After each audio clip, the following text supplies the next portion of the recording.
Legenda Petani Immortal episode 45. Terdapat lebih dari 800 anak babi hutan, dengan berat antara 10 hingga 30 kg, dan sebagian besar dari mereka sehat tanpa kelainan yang terlihat. Jadi, kalau kalian semua merasa tidak apa-apa, kita bisa kirim sekarang. Lebih dari 800 hewan ini, kalian bisa ambil sebanyak yang kalian mau, dan kami bahkan akan memberikan diskon tambahan jika kalian ambil semuanya. Tapi kami tidak bisa memberikan kredit. Kalian harus membayar tunai segera, kata bosnya, Wu Ziping, dengan agak cemas. Meskipun tahu Datan dan pria spiritual tua itu belum mengucapkan sepatah kata pun sejak memasuki markas pembiakan, mereka melirik bos beberapa kali lagi, merasa bahwa pasti ada sesuatu yang tersembunyi dalam masalah ini. Li Yunfei bukannya bodoh. Dia merasakan ada sesuatu yang tidak beres, tetapi tidak bisa menentukan masalahnya dengan tepat. Li Shitou, seorang pemburu yang memiliki pengetahuan luas tentang kebiasaan dan kondisi hewan, berbisik kepada Li Yunfei, "Fua, anak babi hutan ini tampaknya baik-baik saja, tetapi ada sesuatu yang terasa janggal. Harganya sangat murah, rasanya seperti rezeki nomplok." Tepat saat itu, sekelompok orang yang membawa tongkat bergegas datang dari tempat istirahat, berteriak dan mengumpat, "Kau, Wu Ziping, berani-beraninya kau melewati kami dan menjual anak babi hutan kepada orang lain? Apa kau tidak ingin hidup? Sialan, jika kau tidak menjualnya seharga 300 masing-masing, kami akan merampokmu. Kami tidak akan memberimu sepeser pun." Ketika Wu Ziping melihat sekelompok orang itu muncul, wajahnya pucat pasi karena ketakutan, kakinya gemetar. Ia terus bergumam, "Ya Tuhan, bagaimana mereka menemukan kita? Kita tidak bisa menjualnya sekarang. Jika mereka memaksa kita untuk membeli ratusan anak babi hutan, pusat penangkaran ini akan bangkrut." Seorang wanita parubaya mengikuti di belakang, menangis dan meratap, mencoba membujuk kelompok itu agar mengurungkan niatnya, tetapi tidak ada yang memperhatikannya. Akhirnya, dia duduk di pagar pintu bagian dalam, terlalu takut untuk melangkah lebih jauh. Dia menangis seolah-olah itu adalah akhir dunia, isak tangisnya sangat menyedihkan. Kelompok itu terdiri dari 7 orang. Pemimpinnya adalah seorang pria berusia 30-an dengan leher agak bengkok, tetapi dialah yang paling lantang. Ia memegang parang besar dan langsung menyerbu ke depan Wu Ziping, mengarahkan parang ke kepalanya dan mengancamnya dengan ganas. "Dasar bajingan, kau benar-benar ingin mati? Aku yang membayar anak-anak babi hutanmu, itu sudah cukup untuk memberimu kehormatan. Tapi kau menolak mendengarkan dan diam-diam menjualnya kepada orang lain. Kau mencoba menyuruh istrimu menahan kami, tapi untungnya aku tahu maksudmu. Ini sudah ketiga kalinya. Jika aku tidak meninggalkan bekas luka padamu, kau tidak akan belajar dari kesalahanmu. Katakan padaku, kau mau telingamu dipotong atau hidungmu?" Teriak pria berleher bengkok itu dengan ganas. "Bosi, kita tidak bisa berbisnis seperti ini, memaksa seseorang untuk membeli atau menjual hanya akan memperburuk keadaan. Dulu kita memiliki hubungan yang cukup baik, dan saya tidak pernah mematok harga tinggi kepada Anda. Jika anak babi hutan ini dijual dengan harga kurang dari 600 masing-masing, kita akan benar-benar merugi." Wu Ziping memohon dengan wajah getir, membungkuk dan merendahkan diri. "Berhenti bicara omong kosong. Katakan saja kau mau telinga atau hidungmu dipotong?" Bosi memiringkan kepalanya, masih merasa kurang berwibawa, dan mengarahkan pisau ke Li Yunfei dan gengnya, mengumpat, "Dan kalian sekelompok bajingan, berani mencuri makanan dari piringku. Apakah kalian sudah bosan hidup? Pergi dari sini. Jika kalian terlambat selangkah saja, aku akan meninggalkan bekas luka pada kalian." Li Yunfei hanya berniat untuk menyaksikan kejadian itu dengan tenang, ingin melihat apa yang sedang terjadi, tetapi dia tidak pernah menyangka akan terlibat masalah secepat ini, dengan si idiot berleher bengkok ini mengacungkan pisau padanya. Li Yunfei, yang tidak ingin merendahkan diri ke levelnya, menahan amarahnya dan berkata, "Ini, Bosi, kan? Jangan terlalu impulsif. Mari kita bicarakan. Bertengkar itu tidak ada gunanya, bukan? Bisnis itu tentang persetujuan bersama agar bisa bertahan. Sejujurnya, seekor anak babi hutan yang sehat, dengan berat 20 atau 30 pon, bisa dijual seharga 1.000 yuan saat pasar sedang bagus. Bahkan saat pasar sedang buruk, masih bisa dijual seharga 8 atau 900 yuan. Bos Yi bersedia menjualnya seharga 600 yuan per ekor, yang menurutku sudah murah. Dalam bisnis, bukan selalu tentang memaksimalkan keuntungan. Selama kedua belah pihak mendapat manfaat dan bisa bertahan, bisnis bisa terus berjalan. Lanjutkan omong kosong. Aku ingin kau mengajariku cara berbisnis? Pergi, atau aku akan mencincang kalian semua." Bos Yi, dengan leher terpelintir karena marah, meludah sambil meraih pisau dan menebas wajah Li Yunfei. Li Yunfei sebenarnya bisa dengan mudah melucuti senjatanya, tetapi ia memilih untuk mundur. Ia mundur hingga berdiri di samping Tao Datan, dengan lelaki tua itu di sisinya. Li Yunfei ingin melihat bagaimana lelaki tua itu akan menghadapi situasi ini. Astaga, pisau, pembunuhan, tolong. Tao Datan berlari seperti kelinci, melompat dan berlarian di belakang lelaki tua itu. Kecepatan lompatan itu sungguh tak terbayangkan.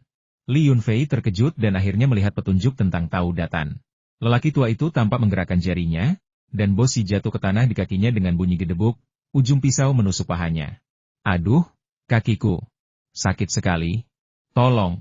Aku berdarah. Aku benar-benar berdarah. Untuk apa kalian bajingan berdiri di situ? Bunuh mereka. Bo Si berguling-guling di tanah, memegangi kakinya, berteriak dengan marah. Para anak buah yang dibawanya, bersenjata tongkat, menyerang Li Yunfei, Tao Datan, dan yang lainnya. Lelaki tua itu tetap tanpa ekspresi. Jari-jarinya berkedut beberapa kali. Beberapa aliran energi aneh berubah menjadi benda-benda seperti tali, mengikat kaki mereka dan membuat mereka terguling-guling seperti labu. Orang lain menganggapnya aneh, tetapi Li Yunfei melihat aliran energi yang ganjil. Teknik ini telah lama melampaui ranah seni bela diri, dan tidak berlebihan jika menganggapnya sebagai seni surgawi. Kelompok orang ini tidak percaya pada tahayul, tetapi mereka merasa itu aneh. Mereka bangkit dan menerkam Li Yunfei dan kelompoknya lagi, hanya untuk jatuh tersungkur sekali lagi. Kini Bo Si ketakutan. Ia meminta seseorang membantunya berdiri dan melompat-lompat sambil berteriak, "Kau, Wu Ziping. Aku tidak tahu dari mana kau menemukan penyihir dan dukun yang menguasai sihir jahat ini. Ini belum berakhir. Kita lihat saja nanti. Aku akan membuatmu menyesalinya." CK, penyihir dan dukun macam apa mereka? Beberapa pria dewasa bahkan tidak bisa berjalan dengan mantap. Apa yang begitu mengesankan dari mereka? Tapi baguslah mereka sudah pergi. Mereka membuatku takut. Aku akan minta Kakak Li membuatkanku makanan enak untuk menenangkan sarafku. Tao Datan langsung membela situasi, mencegah orang-orang memikirkan kebenaran. Aku akan membuatmu menyesali ini, dan kau, Wu Ziping, lupakan saja rencana membuka pertanianmu lagi. Tunggu saja sampai kau kehilangan segalanya dan bunuh diri. Suara Bo Si masih terdengar dari kejauhan, perlahan menghilang. Dia sudah pergi. Tapi apa yang akan kulakukan? Yi Baolai adalah preman lokal. Jika aku menyinggungnya, basis pembiakanku tidak bisa berlanjut. Aku mengambil pinjaman lebih dari 1 juta yuan, dan aku baru saja mulai menghasilkan uang ketika Yi Baolai ikut campur. Wu Ziping, seperti istrinya, duduk di tanah, matanya merah, menyeka air mata. Li Yunfei merasa kesal. Jika dia tahu peternakan ini akan menimbulkan begitu banyak masalah, dia lebih memilih mencari peternakan lain. Harga anak babi hutan di seluruh negeri, tergantung pada jenis dan beratnya, biasanya berkisar antara 600 hingga 1.200 yuan. Di Sichuan, 800 atau 900 yuan per ekor anak babi dianggap murah, tetapi itu adalah harga pasar. 600 yuan per ekor anak babi memang merupakan harga yang sangat murah. Kenapa kau menangis, dasar pria dewasa? Kau berani membuka basis pembiakan sebesar itu waktu itu? Aku tidak percaya kau tidak punya koneksi. Jika kau punya koneksi, gunakanlah. Jika tidak, kau tidak akan bisa menjalankannya. Bahkan tanpa Bo Si ini, mungkin ada Bos Zhang atau Bos Hao yang akan menimbulkan masalah bagimu, kata Li Yunfei. Dulu saya memang punya koneksi. Saya punya sepupu yang menjabat sebagai wakil direktur Biro Keuangan Kabupaten. Tapi setengah tahun lalu, dia dipecat karena menerima suap. Jadi basis koneksi saya menjadi seperti anak nakal, dan siapapun bisa memanfaatkannya. Hari ini kota datang untuk menyelidiki, besok desa datang untuk memeriksa, lusa kepala desa datang untuk belajar, dan hari berikutnya lagi departemen tertentu datang untuk memeriksa. Wu Ziping mengeluh dengan getir. Yah, tidak ada yang bisa saya lakukan tentang itu. Kami datang ke sini hari ini untuk membeli anak babi hutan Anda. Apakah Anda masih menjualnya sekarang? Tanya Li Yunfei, tidak ingin ikut campur dalam urusan orang lain. Jual saja, 600 yuan per ekor, aku akan menjual semuanya padamu. Aku juga akan menjual induk babi, pasti lebih murah dari harga pasar, 8.000 yuan per ekor, tunai saja, tidak menerima kredit. Ah, aku sudah tahu. Peternakanku tidak bisa terus seperti ini, kata Wu Ziping dengan sedih. Baiklah, kalau begitu muat mereka ke truk sekarang. Aku mau semua anak babi hutan itu. Aku akan mentransfer uangnya kepadamu begitu kita sampai di sana. Pilih induk babi yang paling muda, aku mau 20 ekor. Li Yunfei melambaikan tangannya, menyelesaikan kesepakatan. Wu Ziping merasa patah hati sekaligus gembira. Ia patah hati karena anak babi hutannya terjual dengan harga rendah. Tetapi gembira karena akhirnya ia berhasil mendapatkan kembali sebagian biaya yang telah dikeluarkan. Menjualnya kepada Li Yunfei memang murah, tetapi tetap lebih baik daripada kehilangan semuanya karena dicuri. Namun, ketika pasangan itu, dengan perasaan campur aduk, memanggil para pekerja untuk memuat truk, mereka mendapati bahwa para pekerja telah pergi karena takut, sehingga hanya pasangan itu yang bekerja di seluruh pangkalan penangkaran babi hutan tersebut. Untungnya, sang bos, Wu Ziping, tahu cara mengemudikan truk. Dia mengatakan bahwa selama anak babi hutan sudah dimuat, dia bisa mengantarkannya ke Li Yunfei. Namun, dia berharap orang-orang yang dibawa Li Yunfei juga mau membantu agar anak babi hutan bisa segera dimuat ke truk. Itu mudah diucapkan. Li Yunfei meminta bantuan Maodan dan Paman Shitou, dan Tao Datan serta kultivator spiritual tua itu jelas tidak akan berbuat apa-apa. Mereka makan mie instan untuk makan siang. Dan yang mengejutkan, Tao Datan dan kultivator spiritual tua itu tetap diam dan menerimanya dengan tenang. Mereka bekerja hingga tengah malam, dan kelompok itu hanya berhasil mengemas sedikit lebih dari 260 buah. Melihat betapa lelahnya yang lain, Li Yunfei tidak punya pilihan selain ikut membantu dan melengkapi jumlahnya menjadi 300 buah. Wu Ziping menyuruh istrinya untuk tetap tinggal dan menjaga rumah sementara dia masuk ke dalam truk, meninggalkan Li Yunfei untuk memimpin jalan. Ketika Li Yunfei dan kelompoknya tiba di truk pick-up, mereka sangat marah mendapati bahwa ban-ban truk itu kempes, entah karena tertusuk atau hanya karena kehilangan udara. Tanpa ragu, Li Yunfei sudah tahu siapa pelakunya. Jika dia bertemu Yi Baolai lagi, dia pasti akan menampar wajahnya. Wu Ziping juga merasa cemas, khawatir bisnisnya akan tertunda. Jika anak babi tidak segera diangkut ke tujuan setelah dimuat ke truk, mereka akan sakit. Setelah turun dari truk, Li Yunfei membantu memeriksa ban dan memompanya. Tetapi sia-sia, ban tetap kempes. Li Yunfei memandang Tao Datan dan merasa kasihan pada pria itu, khawatir dia bahkan melewatkan makan malam. Tao Datan mengira Li Yunfei ingin dia memompa udara. Jadi dia langsung berteriak dan mengeluh, "Kami benar-benar tidak tahu cara melakukannya. Ini bukan keahlian kami. Aku tidak sekejam itu meminta kalian melakukan ini. Begini caranya kalian berdua ikut denganku naik mobil Bos Wu dan pulang dulu. Biarkan Cat Egg dan Paman Stone menunggu di sini sampai montir datang." Setelah diperbaiki, suruh Cat Egg mengendarainya kembali ke desa keluarga Li Yunfei mengatur. Hanya itu caranya. Meskipun Maodan belum memiliki SIM, dia sering mengendarai truk pickup ini, jadi mengemudi dengan aman bukanlah masalah. Adapun polisi lalu lintas, jika mereka benar-benar mengetahuinya, Li Yunfei akan membantunya menyelesaikannya. Dalam keadaan darurat, tidak ada waktu untuk mengkhawatirkan hal itu.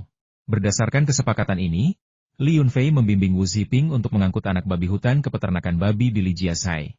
Setelah mentransfer uang melalui perbankan seluler, Wu Ziping segera menerima pemberitahuan bahwa dana telah diterima. Bagaimanapun, transaksi ini dianggap berhasil. Sisanya akan diperdagangkan keesokan harinya. Tanpa keterlibatan Li Yunfei, Wu Ziping mengantarkan sisa anak babi hutan dan induk babi ke depan pintu rumahnya. Setelah menyepakati persyaratannya, Li Yunfei memperhatikan Wu Ziping pergi dengan mobilnya. Ia sudah menelepon ke rumah sebelumnya, meminta mereka untuk menyiapkan makanan dan minuman untuk menyambut kembalinya Tao Datan. Untungnya, Maodan dan Li Shitou segera kembali. Dengan bantuan mereka merawat anak-anak babi hutan yang baru datang, Li Yunfei setidaknya dapat menikmati makan dengan tenang. Keesokan harinya, Wu Ziping gagal mengantarkan anak babi hutan yang tersisa tepat waktu. Setelah menunggu seharian, saat hari mulai gelap, Wu Ziping akhirnya menelepon. Suaranya bergetar karena menangis, "Tuan Li, saya sangat menyesal. Saya tidak dapat menjual anak babi hutan yang tersisa kepada Anda. Baik besar maupun kecil, semuanya menderita diare. Saya telah menghubungi beberapa dokter hewan, dan mereka telah berusaha sepanjang hari, tetapi mereka belum berhasil menyembuhkannya. Dalam waktu singkat, lebih dari 20 anak babi hutan telah mati. Kemarin, Li Yunfei merasa kasihan pada Bos Wu dan bersedia menerima atau tidak membeli anak babi hutan miliknya, karena tidak ingin mengeluarkan uang yang merepotkan. Namun, ban truknya kempes, dan hari ini terjadi serangan babi hutan, membuatnya sangat kesal. Dia tidak akan tenang sampai masalah ini terselesaikan. Diare dan sakit, kan? Sudah ada kematian massal? Baiklah, saya akan ambil babi hutan ini, dan juga babi betina dan babi indukan. Saya akan ambil semuanya jika Anda ingin menjualnya. Babi-babi itu sakit, dan Anda khawatir saya akan rugi? Baiklah, Tuan Wu, berdasarkan kata-kata jujur Anda, saya tidak akan mencoba menurunkan harga. Setelah mereka tiba, saya akan mengenakan harga pasar." Li Yunfei menjadi keras kepala dan bertekad untuk mengambil babi hutan itu. Jadi, ada yang sedang bermain curang? Kalau begitu, mari kita mainkan sampai akhir dan lihat siapa yang menang. Butuh 3 hari untuk menyelesaikan kesepakatan itu. Tidak ada yang tahu berapa banyak babi hutan yang mati di tempat Wu Ziping, tetapi Li Yunfei hanya menerima lebih dari 700 anak babi hutan, sekitar 100 induk babi, dan sejumlah kecil babi indukan. Setelah babi-babi yang lesu dan sakit itu dikirim ke peternakan Yunfei, mereka dengan cepat meminum air bersih yang bercampur dengan air mata air spiritual di ruang angkasa. Babi hutan, yang terinfeksi penyakit yang tidak diketahui, pulih kesehatannya hampir seketika setelah memasuki peternakan Li Yunfei. Jika bukan karena fakta bahwa Bos Yi berada di balik semua ini, beberapa orang akan mencurigai Li Yunfei sebagai pelakunya. Kita sangat membutuhkan beberapa penduduk desa yang menganggur untuk membantu di pertanian. Babi hutan adalah pemakan yang rakus, Mereka akan memakan hampir apa saja. Jadi para pekerja perlu memberi mereka makan. Bahkan jika mereka dipelihara di kandang babi, banyak pekerja dibutuhkan untuk membuat mereka selalu sibuk. Pagi-pagi sekali, Tao Datan sedang berjongkok di gerbang peternakan babi hutan. Ketika melihat Li Yunfei keluar, dia langsung tertawa dan berkata, "Saudara Li, kau punya kemampuan mengubah batu menjadi emas. Bagaimana mungkin babi-babi Bos Wu yang sakit semuanya hidup dan sehat di sini? Bahkan aku, yang terbiasa melihat hal-hal aneh, merasa ini aneh. Tidak bisa dipungkiri, pegunungannya indah, airnya melimpah, dan orang-orangnya bahkan lebih baik. Semua yang kami ternakan sehat, dan itulah mengapa kami begitu percaya diri dalam beternak babi hutan. Apa yang salah? Kau baru beberapa hari di sini dan sudah iri dengan bisnisku?" Setelah menyelesaikan tugas besar, Li Yunfei merasa cukup lega dan memiliki energi untuk menyelidiki mengapa Tao Datan dan sekelompok tokoh bela diri memasuki kota Qinglong. "Wow, kakak, kau luar biasa. Setelah makan beberapa kali di sini, semua penyakit kronisku hilang. Punggungku tidak sakit, kakiku tidak nyeri. Aku menikmati setiap makanan, dan aku bisa menaiki 6 anak tangga tanpa kehabisan napas. Tunggu sebentar, meskipun aku memujimu, aku seharusnya tidak merendahkan diriku sendiri. Aku pikir aku ini apa? Menyamakan diriku dengan seekor babi." Tao Datan sepertinya baru menyadari hal ini dan berteriak dengan ekspresi frustrasi di wajahnya. "Katakan padaku, apa gunanya seseorang sepenting dirimu meremehkan dirimu sendiri? Biasanya, akulah yang meminta bantuanmu, bukan sebaliknya," kata Li Yunfei, ingin berbicara panjang lebar dengannya. Ia memberi isyarat agar mereka berdua berjalan sambil berbicara. "Haha, apalagi yang bisa kuminta selain makanan enak lagi? Kau terlalu banyak berpikir." Tao Datan tertawa terbahak-bahak, tampak riang. "Baiklah, kalau begitu jangan ceritakan padaku. Aku harus makan siang dengan istriku. Kamu bisa makan siang di King Heju dan bayar tagihanku. Kamu bisa makan sepuasnya gratis. Jujur saja, King Heju punya semua yang disebut sayuran spiritual, tapi akan dipadukan dengan beberapa sayuran biasa. Sebut saja namaku, dan aku jamin tidak akan ada perbedaan seperti itu," kata Li Yunfei, lalu berbalik untuk kembali ke pertanian. Tao Datan segera memanggil Li Yunfei, "Jangan pergi. Aku sudah di sini berhari-hari, dan akhirnya aku menemukanmu. Aku ingin berbicara lebih banyak denganmu. Aku ingin berbicara denganmu tentang hal-hal di pegunungan. Ini tentang mengapa ledakan tiba-tiba terjadi di gua bawah tanah, menyebabkan berbagai hewan liar yang agresif mengalir ke pegunungan yang dalam. Oh, gua bawah tanah itu telah membuat kantor manajemen urusan khusus Anda khawatir. Apakah ada semacam kejadian supranatural?" Li Yunfei berhenti dengan rasa ingin tahu dan berbalik untuk bertanya. Tao Datan berkata, "Peristiwa supranatural apa? Itu tahayul. Dalam istilah profesional kami, itu disebut fenomena paranormal. Karena Anda telah mengunjungi gua bawah tanah, dan merupakan orang pertama yang melakukannya, saya ingin tahu apakah Anda melihat hewan apapun di gua itu yang berada di luar pemahaman orang biasa? Misalnya, monyet yang sangat cerdas, atau ular piton yang sangat besar? Baiklah, coba kupikirkan. Monyet tampaknya cukup pintar. Mereka bahkan mencuri makananku di gua bawah tanah. Sedangkan untuk ular piton yang sangat besar, kurasa tidak ada. Jika kami bertemu dengan salah satunya, aku dan teman-temanku tidak akan selamat." Li Yunfei tidak ingin membahas detail tentang apa yang terjadi di gua bawah tanah, tetapi dia juga tidak membuat pernyataan mutlak. Karena sesuatu telah terjadi di gua bawah tanah, pasti ada beberapa jenis hewan yang berada di luar imajinasi para peneliti. Anda mungkin tahu tentang meteorit matahari, kan? Benar? Kami menduga lubang tempat Anda jatuh itu tercipta akibat benturan meteorit matahari. Tapi kemana meteorit itu berakhir? Dan berapa banyak hewan yang bermutasi karenanya? Itulah masalah sebenarnya. Karena kita sudah membahas topik ini, saya juga ingin memberitahu Anda bahwa seekor ular piton hitam raksasa telah muncul di gua bawah tanah, dan ular itu sangat agresif. Tim peneliti mengalami banyak korban dan masih belum bisa menangkapnya. Kecerdasannya yang berevolusi sangat menakutkan, jebakan dan sejenisnya tidak lagi efektif. Jadi, kali ini saya membawa ahli spiritual itu untuk mencoba menangkap ular piton ini. Pertama untuk mencegahnya membahayakan penduduk sekitar, dan kedua karena departemen terkait ingin mempelajari penyebab mutasinya. Tao Datan menjelaskan lebih lanjut. Tokoh-tokoh bela diri itu, tidak ada yang mengundang mereka. Apakah mereka juga datang untuk ular piton raksasa ini? Li Yunfei tidak terlalu memikirkan alasan itu, dan hanya bertanya dengan santai. Tumbuhan herbal yang tumbuh di dekat lokasi tumbukan meteorit matahari kaya akan energi spiritual, dan memakannya sangat meningkatkan kemampuan bela diri seseorang. Mungkinkah rumor ini menarik para praktisi bela diri? Hehe, sebenarnya, aku juga pernah percaya rumor ini. Tetapi setelah makan sayuran dan herbal dari daerah dekat lokasi tumbukan, aku lebih suka makan sayuran yang ditanam di ladangmu, kata Tao Datan terus terang. Terima kasih atas pujian Anda, tetapi saya benar-benar tidak dapat menawarkan bantuan apapun. Hari-hari di gua bawah tanah itu penuh bahaya. Sekadar bertahan hidup saja sudah merupakan keajaiban. Bagaimana mungkin saya bisa memikirkan untuk mengamati hewan-hewan di dalam? Li Yunfei tidak ingin membicarakannya, dan tahu Datan tidak mendapatkan informasi yang berguna, tetapi dia tidak kecewa.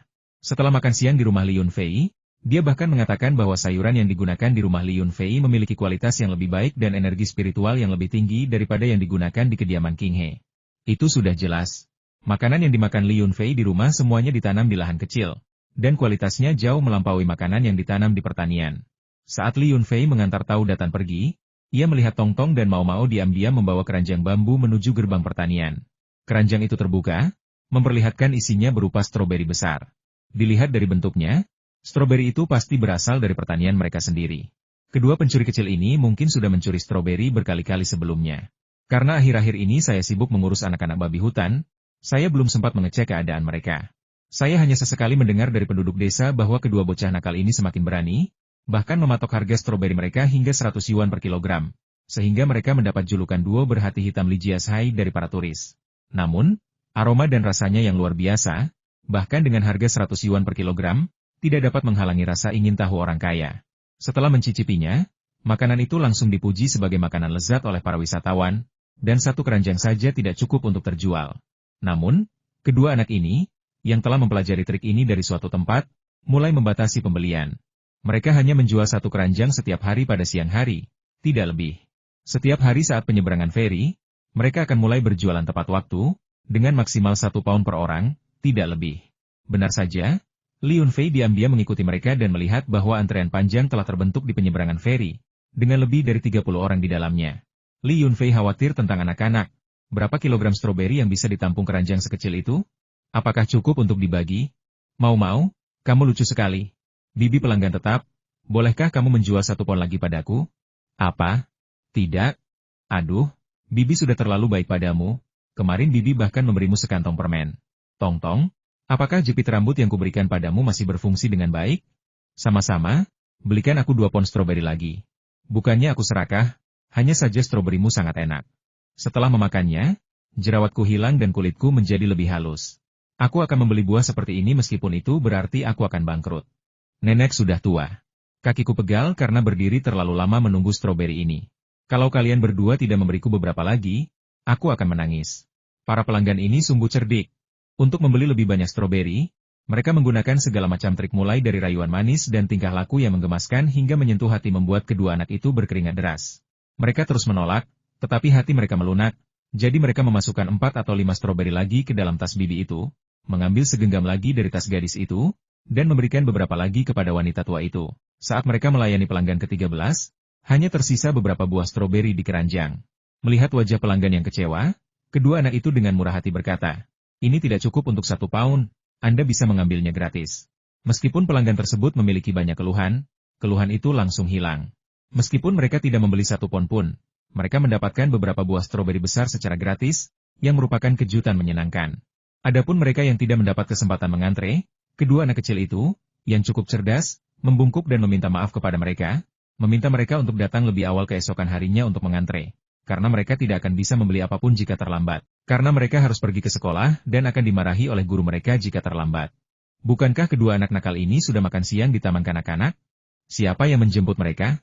Li Yunfei bertanya-tanya ketika dia melihat saudara iparnya, Luo Jiandong, mengendarai mobil ke pinggir jalan dan memanggil mereka, mengatakan bahwa dia akan mengantar mereka ke sekolah. Setelah Luo Jiandong memanggil anak-anak itu, dia melihat Li Yunfei berdiri di pinggir jalan menyaksikan keributan tersebut. Dia langsung tersipu, menyadari bahwa anak-anak itu pasti tahu tentang pencurian dan penjualan stroberi tersebut. Mau, sambil membawa keranjang kosong, dan Tong Tong, sambil memegang timbangan elektronik, berlari riang menuju mobil. Mau berseru, ayah, panen kita hari ini bagus sekali. 1.200 yuan. Ini 200 untuk disimpan, dan sisanya 1.000 akan kita bagi. Haha, selagi stroberinya matang, kita bisa menjualnya beberapa kali lagi. Paman sibuk memberi makan babi hutan, dia pasti tidak akan menemukan kita. Bocah nakal ini tidak pernah melihat orang lain saat berjalan. Luo Jiandong sangat malu di dalam mobil, tetapi tidak tahu bagaimana cara menghentikan anak itu. Untungnya, Tong Tong sigap. Dia langsung melihat Li Yunfei begitu melihat tatapan Luo Jiandong. Oh tidak, paman tahu kita mencuri stroberi. Tong Tong cemberut ketakutan, air mata menggenang di matanya. Dia tidak pernah merasa tenang tanpa izin Li Yunfei, dan melihat orang yang bertanggung jawab membuatnya merasa bersalah seperti seorang pencuri. Li Yunfei datang hanya untuk melihat apa yang sedang dilakukan kedua anak itu. Mereka menanam stroberi hanya untuk bersenang-senang, agar keluarga, teman, dan kerabat mereka dapat mencicipinya, dan mereka tidak berniat menghasilkan uang dari itu. Melihat Tongtong menangis, ia segera tersenyum dan menghiburnya. "Kenapa kamu menangis? Itu hanya beberapa buah stroberi.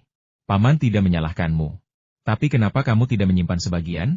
Jika kamu menjual semuanya, apa yang akan kamu makan? Kami makan kenyang di gudang sebelum keluar paman. Kau tidak akan menyebutku pencuri, kan?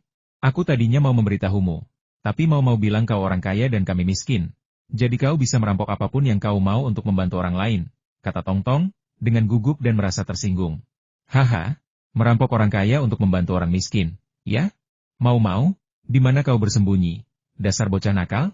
Keluar sini, atau aku janji tidak akan memukulmu."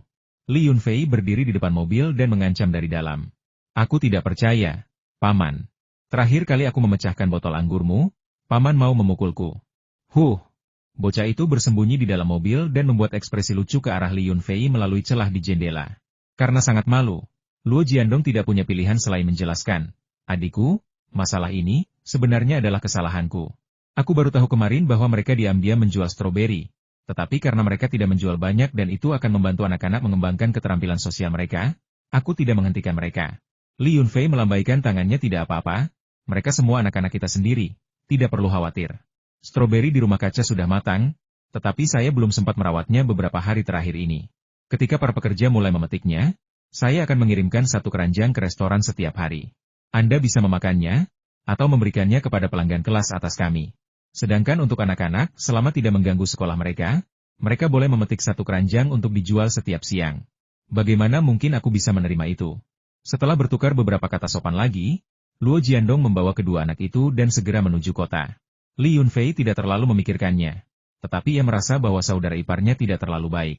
Anak-anak boleh melakukan apapun yang mereka inginkan, tetapi orang dewasa harus membimbing dan mengoreksi mereka dengan bijak untuk menghindari dampak negatif.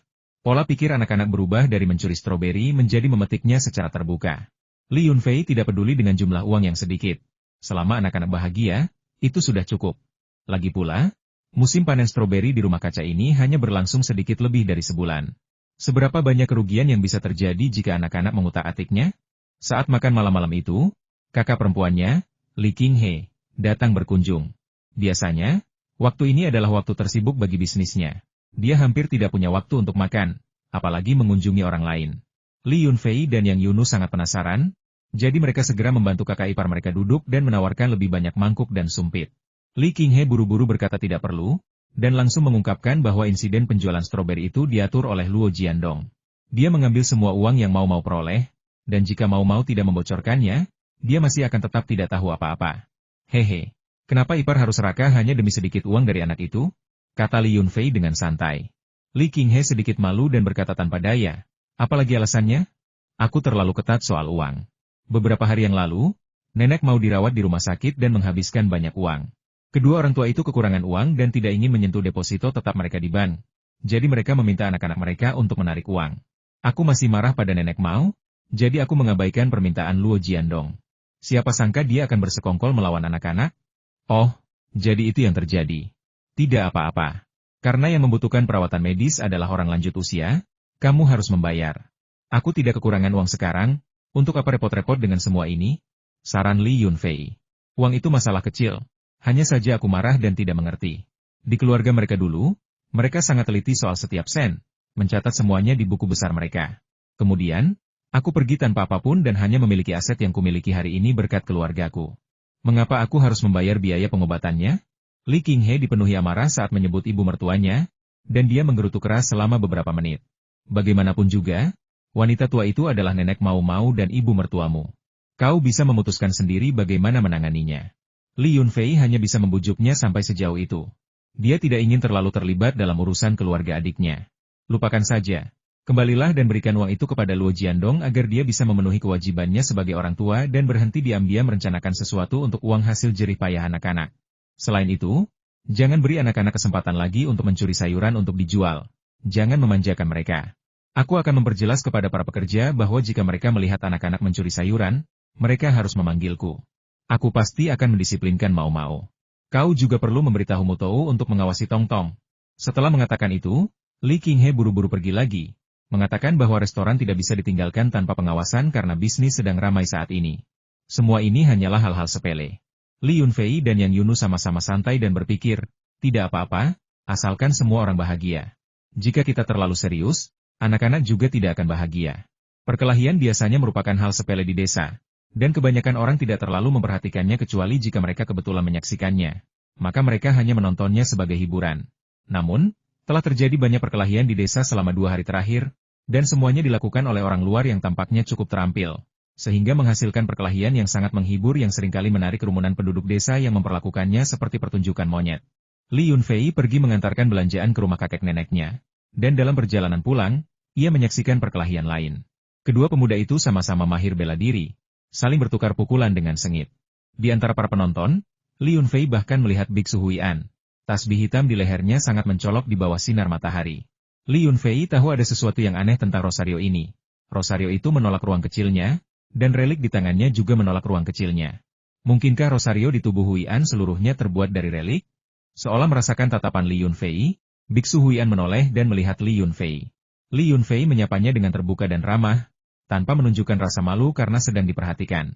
Tuan Huian, kemampuan Anda telah meningkat lagi akhir-akhir ini. Selamat.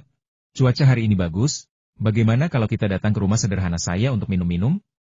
Kata Li Yunfei sambil tersenyum. Huian menyatukan kedua telapak tangannya. Wajahnya menunjukkan rasa iba, dan berkata dengan suara lantang, Amitabha, bisakah dermawan Li berbicara dengan sopan? Villa Anda disebut tempat tinggal sederhana. Jadi apa kami ini, yang hanya menginap di hotel? Namun, minum adalah saran yang bagus, lebih baik lagi koleksi anggur tua Anda yang berkualitas. Kami menyambut semua orang, semakin banyak semakin baik. Terdapat 2 kursi rotan di dekat pintu masuk utama, dan di antara keduanya terdapat meja teh.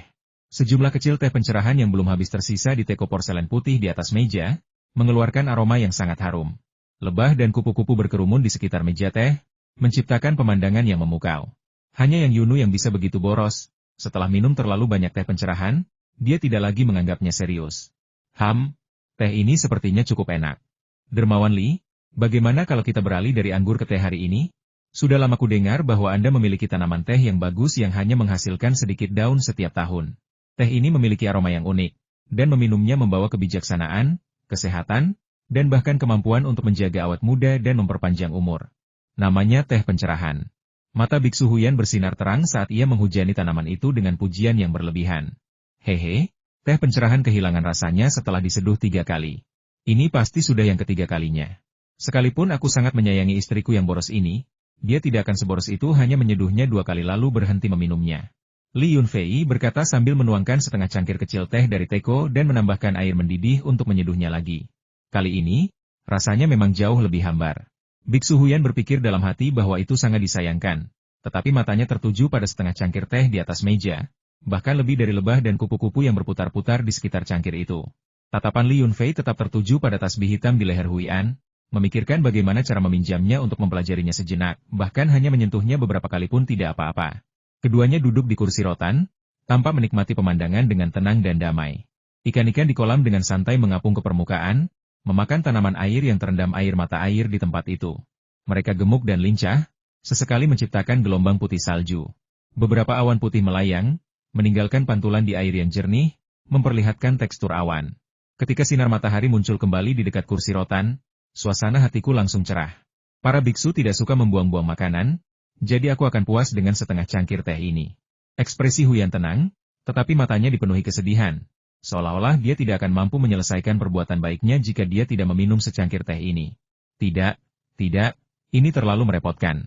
Aku mengundangmu ke sini untuk minum, tapi teh dingin ini sungguh tidak pantas untukku. Akan kubuang dan ganti dengan anggur berkualitas. Li Yunfei ramah dan tidak ingin tamunya diperlakukan tidak adil. Itu sama sekali tidak memalukan.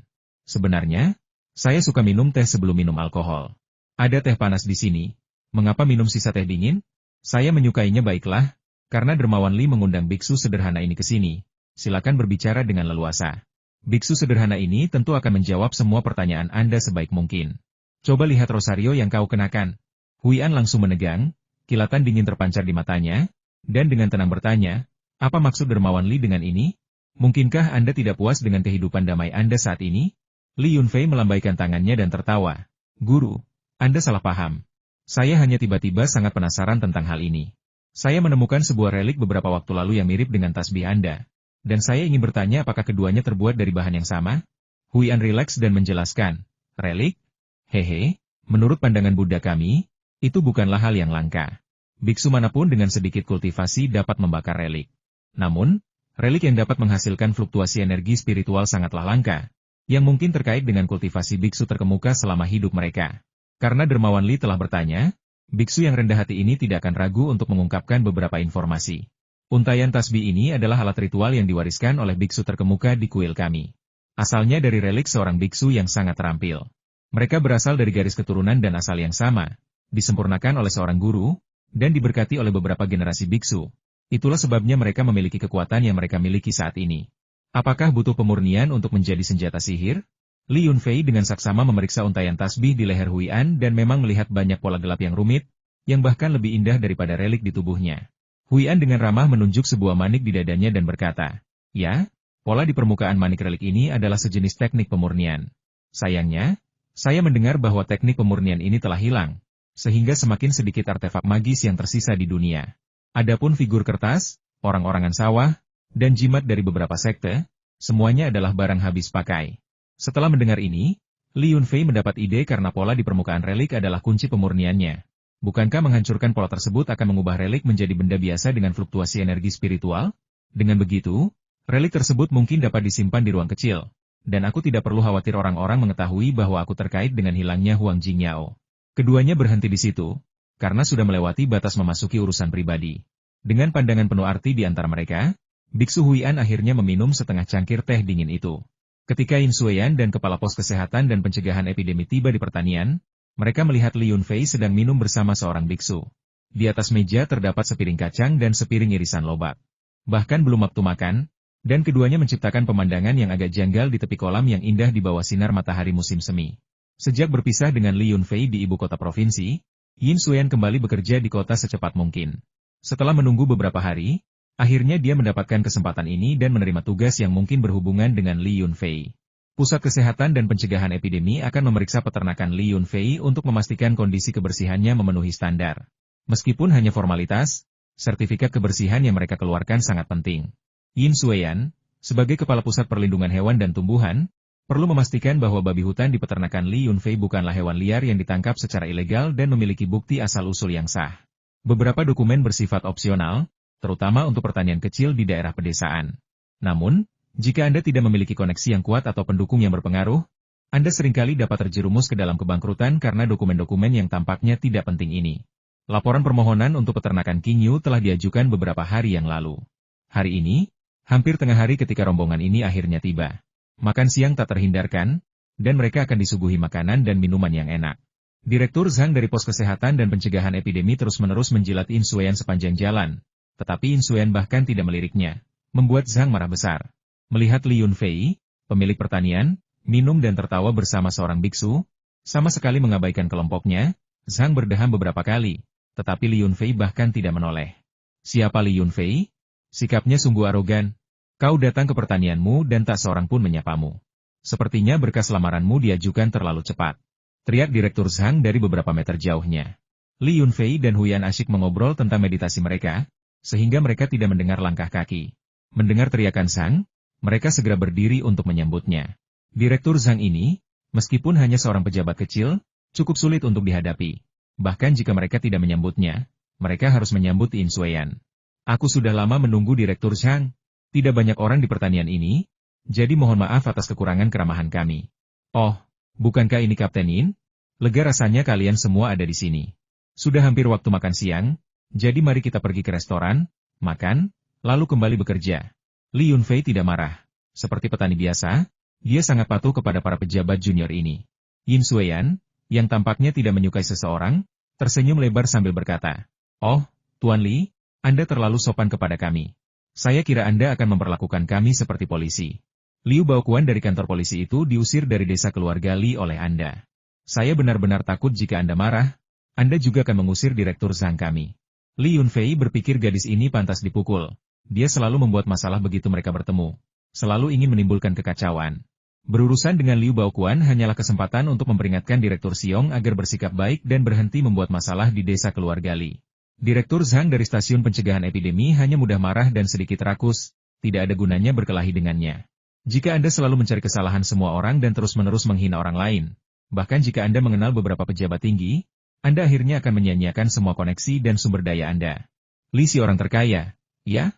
Apa yang akan kau katakan jika Chu si orang terkaya mendengar ini? Kapten Yin, terakhir kali di hotel, kami.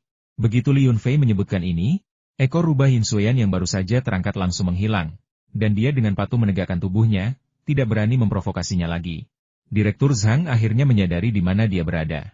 Ini adalah desa keluarga Li, wilayah Li Yunfei.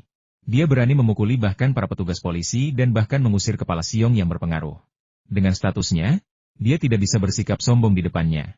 Jadi, dengan menggunakan komentar yang merendahkan, mereka berhasil meredakan ketegangan.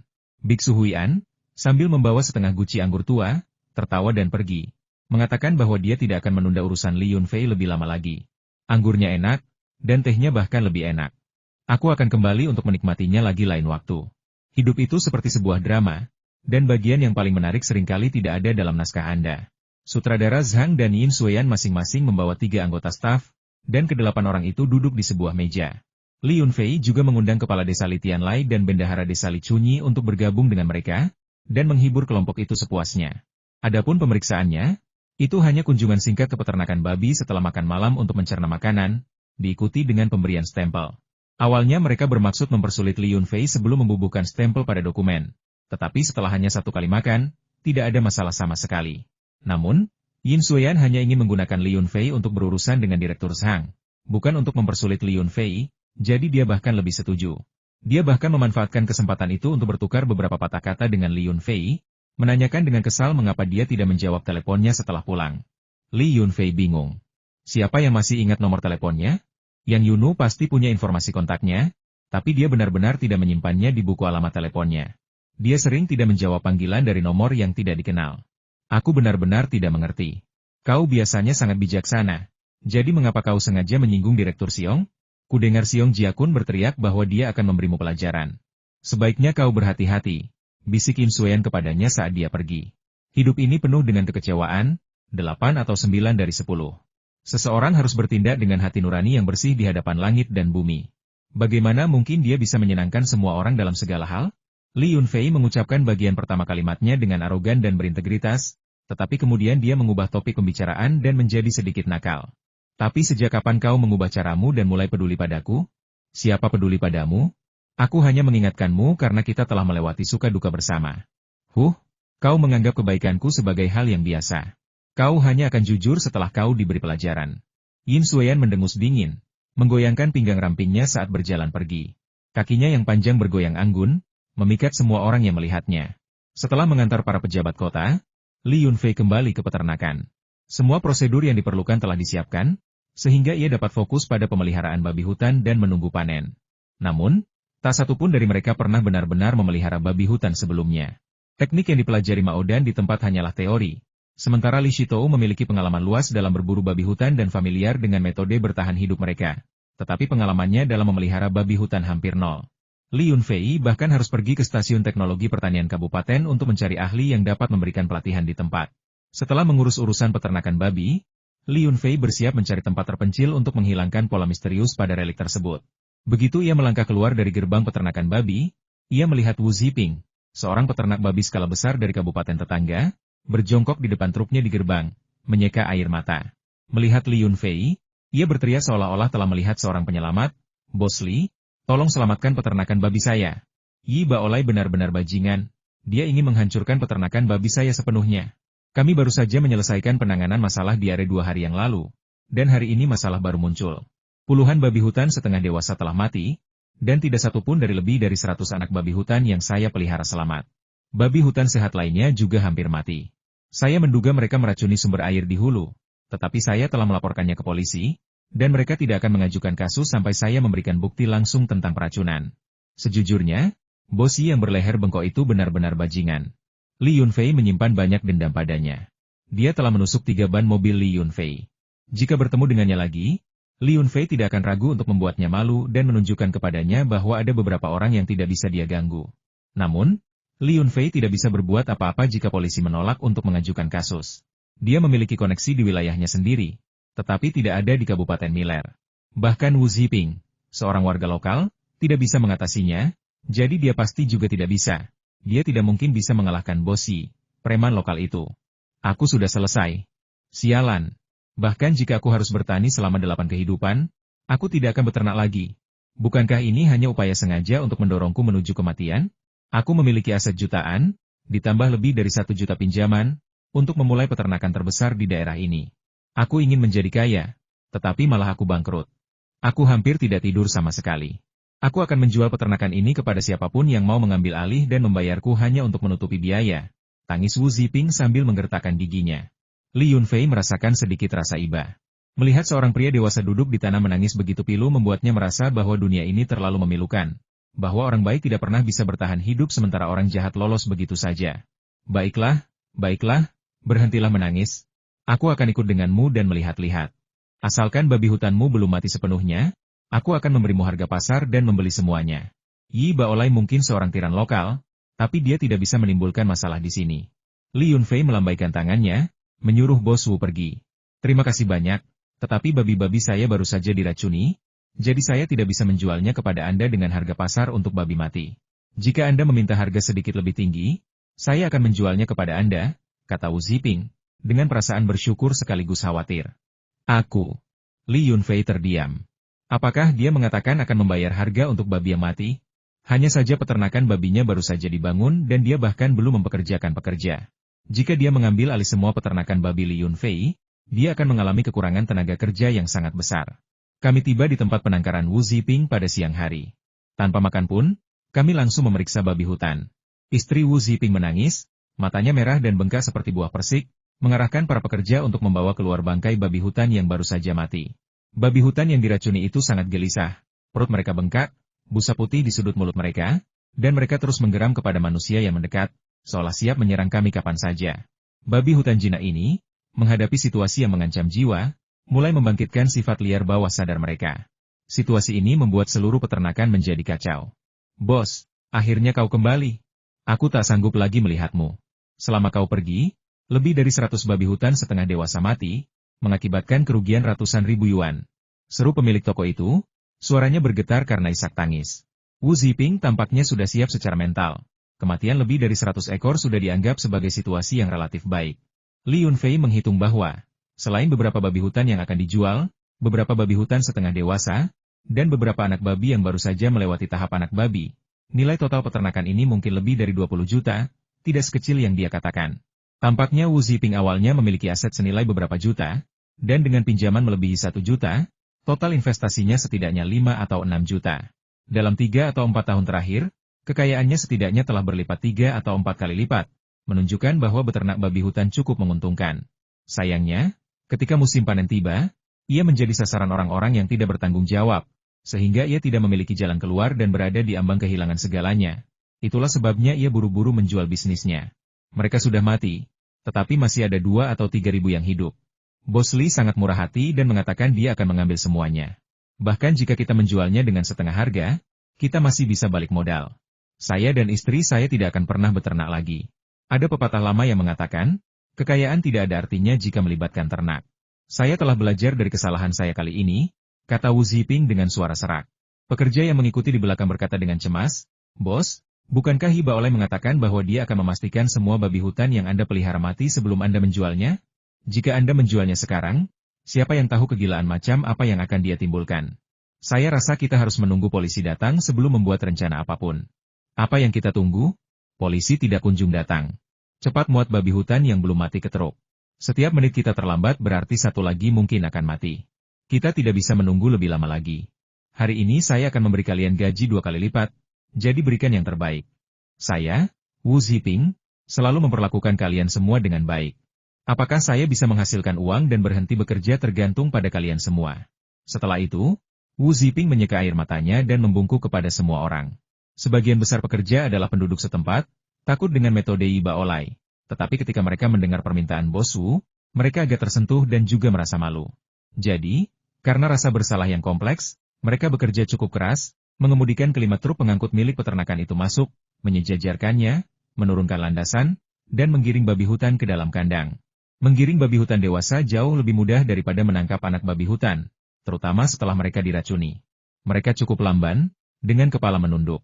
Jika babi hutan berjalan maju, mereka hanya mengikutinya, sama sekali tidak menyadari bahwa mereka telah memasuki kandang babi atau truk pengangkut barang. Tepat ketika kelima truk itu hampir terisi penuh, terdengar suara dentuman dari gerbang. Yi Baolai, sambil memegang megafon, berteriak dengan garang, "Hah, kalian benar-benar tidak tahu bahwa Raja Kuda bermata tiga? Babi hutan mati seperti ini, dan masih ada bajingan bodoh yang berani membelinya? Aku tidak tahu apakah terlalu banyak orang bodoh, atau apakah kau, Wu Ziping, pandai menipu orang. Baiklah, baiklah, kalian semua bisa melakukannya. Aku akan menghancurkan jalan di depan gerbang kalian dan mari kita lihat bagaimana kalian berdagang nanti." Untungnya, kali ini Li Yunfei mengemudikan mobilnya ke ladang. Kalau tidak bannya pasti akan kempes lagi. Namun, begitu mendengar suara pria itu, dia langsung marah. Tanah dipenuhi bangkai babi hutan yang menumpuk dalam tumpukan besar, sungguh keterlaluan. Dia tidak pantas menyandang gelar warga negara yang taat hukum jika tidak menampar pria itu beberapa kali. Namun, begitu Ziping dan istrinya mendengar suara Yi Baolai, mereka gemetar ketakutan dan berteriak, "Apa yang harus kita lakukan? Kita tidak bisa menunda babi ini. Jika kita menundanya, ia mungkin akan mati di jalan."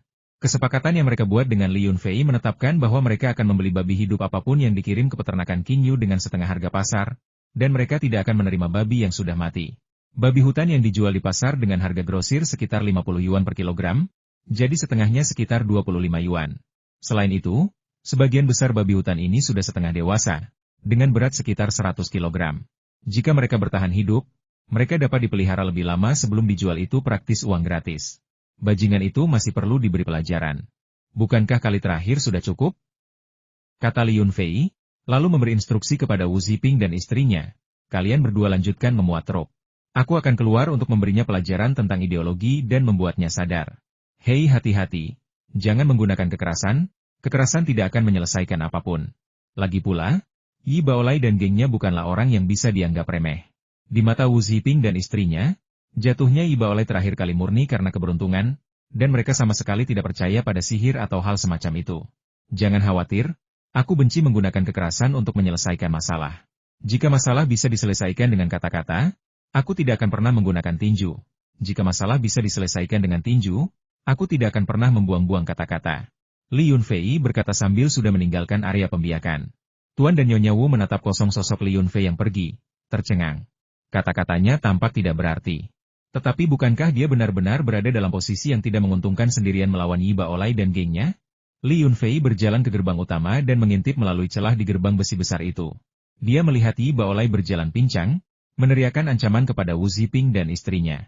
Di belakangnya ada 6 preman, dengan tangan bersilang, menyeringai dan mengumpat. "Kenapa kau berteriak? Semua babi hutan di peternakan babi hutan ini milikku. Pergi dari sini. Kalau kau bicara lagi, aku akan memukulmu sampai mati."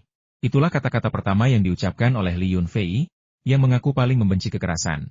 Begitu melihat Li Yunfei, Yi Baolai menjadi sangat marah dan mengumpat, "Dasar bajingan, kau lagi.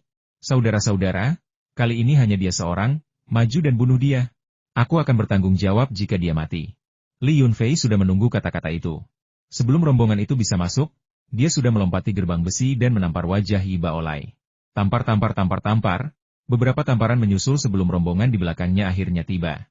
Tapi Yi Baolai sudah kehilangan 4 atau 5 gigi, dan dia duduk di tanah menjerit kesakitan, memegangi wajahnya yang bengkak. Para pria yang tersisa mengangkat tinju dan kaki mereka, mencoba memukul Li Yunfei, tetapi dia dengan mudah menjatuhkan mereka semua, meninggalkan mereka dalam keadaan yang menyedihkan. Yi Baolai, ketakutan, menatap Li Yunfei dengan penuh kebencian, dan setelah beberapa saat, berhasil mengucapkan ancaman keras, "Jika kau berani memukulku, aku akan memanggil polisi. Pergi sana. Aku hanya menyebabkan luka ringan padamu. Memanggil polisi hanya untuk mediasi. Itu bukan tindak pidana. Aku punya banyak uang, aku mampu membayarnya. Selain itu, menjauhlah dari sini mulai sekarang, atau aku akan memukulmu setiap kali aku melihatmu." Setelah memukuli Yi Baolai, Li Yunfei menginjak perutnya dan mengancamnya dengan ganas. Saat itu, Yi Baolai merasakan perasaan aneh, dunia macam apa ini? Siapa sebenarnya preman dan penindas itu? Malam itu, peternakan babi Qing Yu menerima lebih dari 1000 babi hutan yang diracuni. Setelah meminum air sungai yang bercampur dengan air mata air spiritual di ruang angkasa, mereka secara bertahap pulih dan mulai makan dengan normal. Malam itu juga, polisi dari Kabupaten Miller datang ke rumah Li Yunfei, mengatakan bahwa mereka telah menerima laporan dari Iba Olai dan beberapa orang lainnya yang menuduh Li Yunfei ikut serta dalam perkelahian massal dan melukai 7 orang, termasuk Iba Olai. Mereka ingin dia pergi ke kantor polisi untuk diinterogasi. Li Yunfei terdiam lama, tak pernah menyangka akan menyaksikan penangkapan lintas kabupaten yang legendaris itu. Terlebih lagi, akan aneh jika Wu Ziping tidak membantu pihak lain menemukan rumahnya secepat itu. Sopir itu hanya tahu lokasi peternakan babi, tetapi dia memberikan alamat rumahnya kepada Wu Ziping karena masih ada beberapa urusan yang harus diselesaikan. Selalu ada alasan mengapa seseorang patut dikasihani. Keinginan awal saya untuk membantunya perlahan memudar. Saya tidak kekurangan uang. Saya tidak perlu memanfaatkannya. Saya bisa membeli anak babi hutan dengan harga pasar dan mendapatkan keuntungan yang baik. Dengan air dari mata air spasial saya untuk memberi makan mereka, saya tidak perlu khawatir tentang harga atau penjualan. Li Yunfei tidak akan pernah ikut dengan polisi-polisi itu.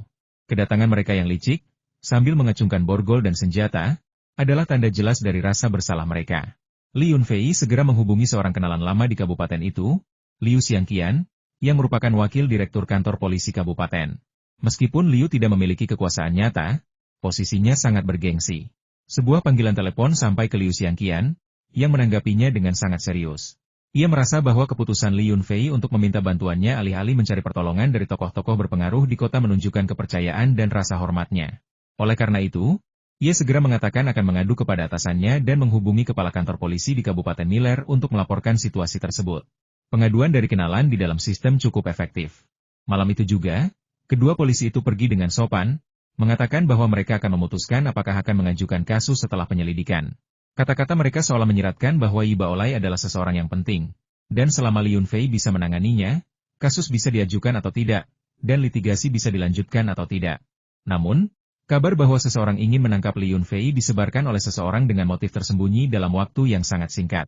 Dalam sekejap, semua orang di kota Qinglong tahu bahwa Li Yunfei telah melukai seseorang di Kabupaten Miller, dan bahwa orang tersebut telah melaporkan kasus tersebut dan tampaknya mengajukan gugatan di pengadilan. Badai sedang mengamuk, dan jelas bagi siapapun yang cerdas bahwa Li Yunfei sedang dalam masalah. Sepertinya seseorang sedang bersekongkol melawannya. Pihak pertanian telah membangun kembali gerbangnya karena belakangan ini semakin banyak wisatawan yang ingin memasuki pertanian dan bahkan dengan rasa ingin tahu memetik tanaman air dari kolam. Di sebelah kiri gerbang pertanian dan villa, terdapat area parkir. Lebih jauh ke dalam terdapat lahan kosong tempat 3 bungalow dibangun sebagai kantor. Ketika orang datang untuk membeli sayuran atau melakukan bisnis, mereka dapat melakukannya di sini tanpa harus memasuki halaman villa.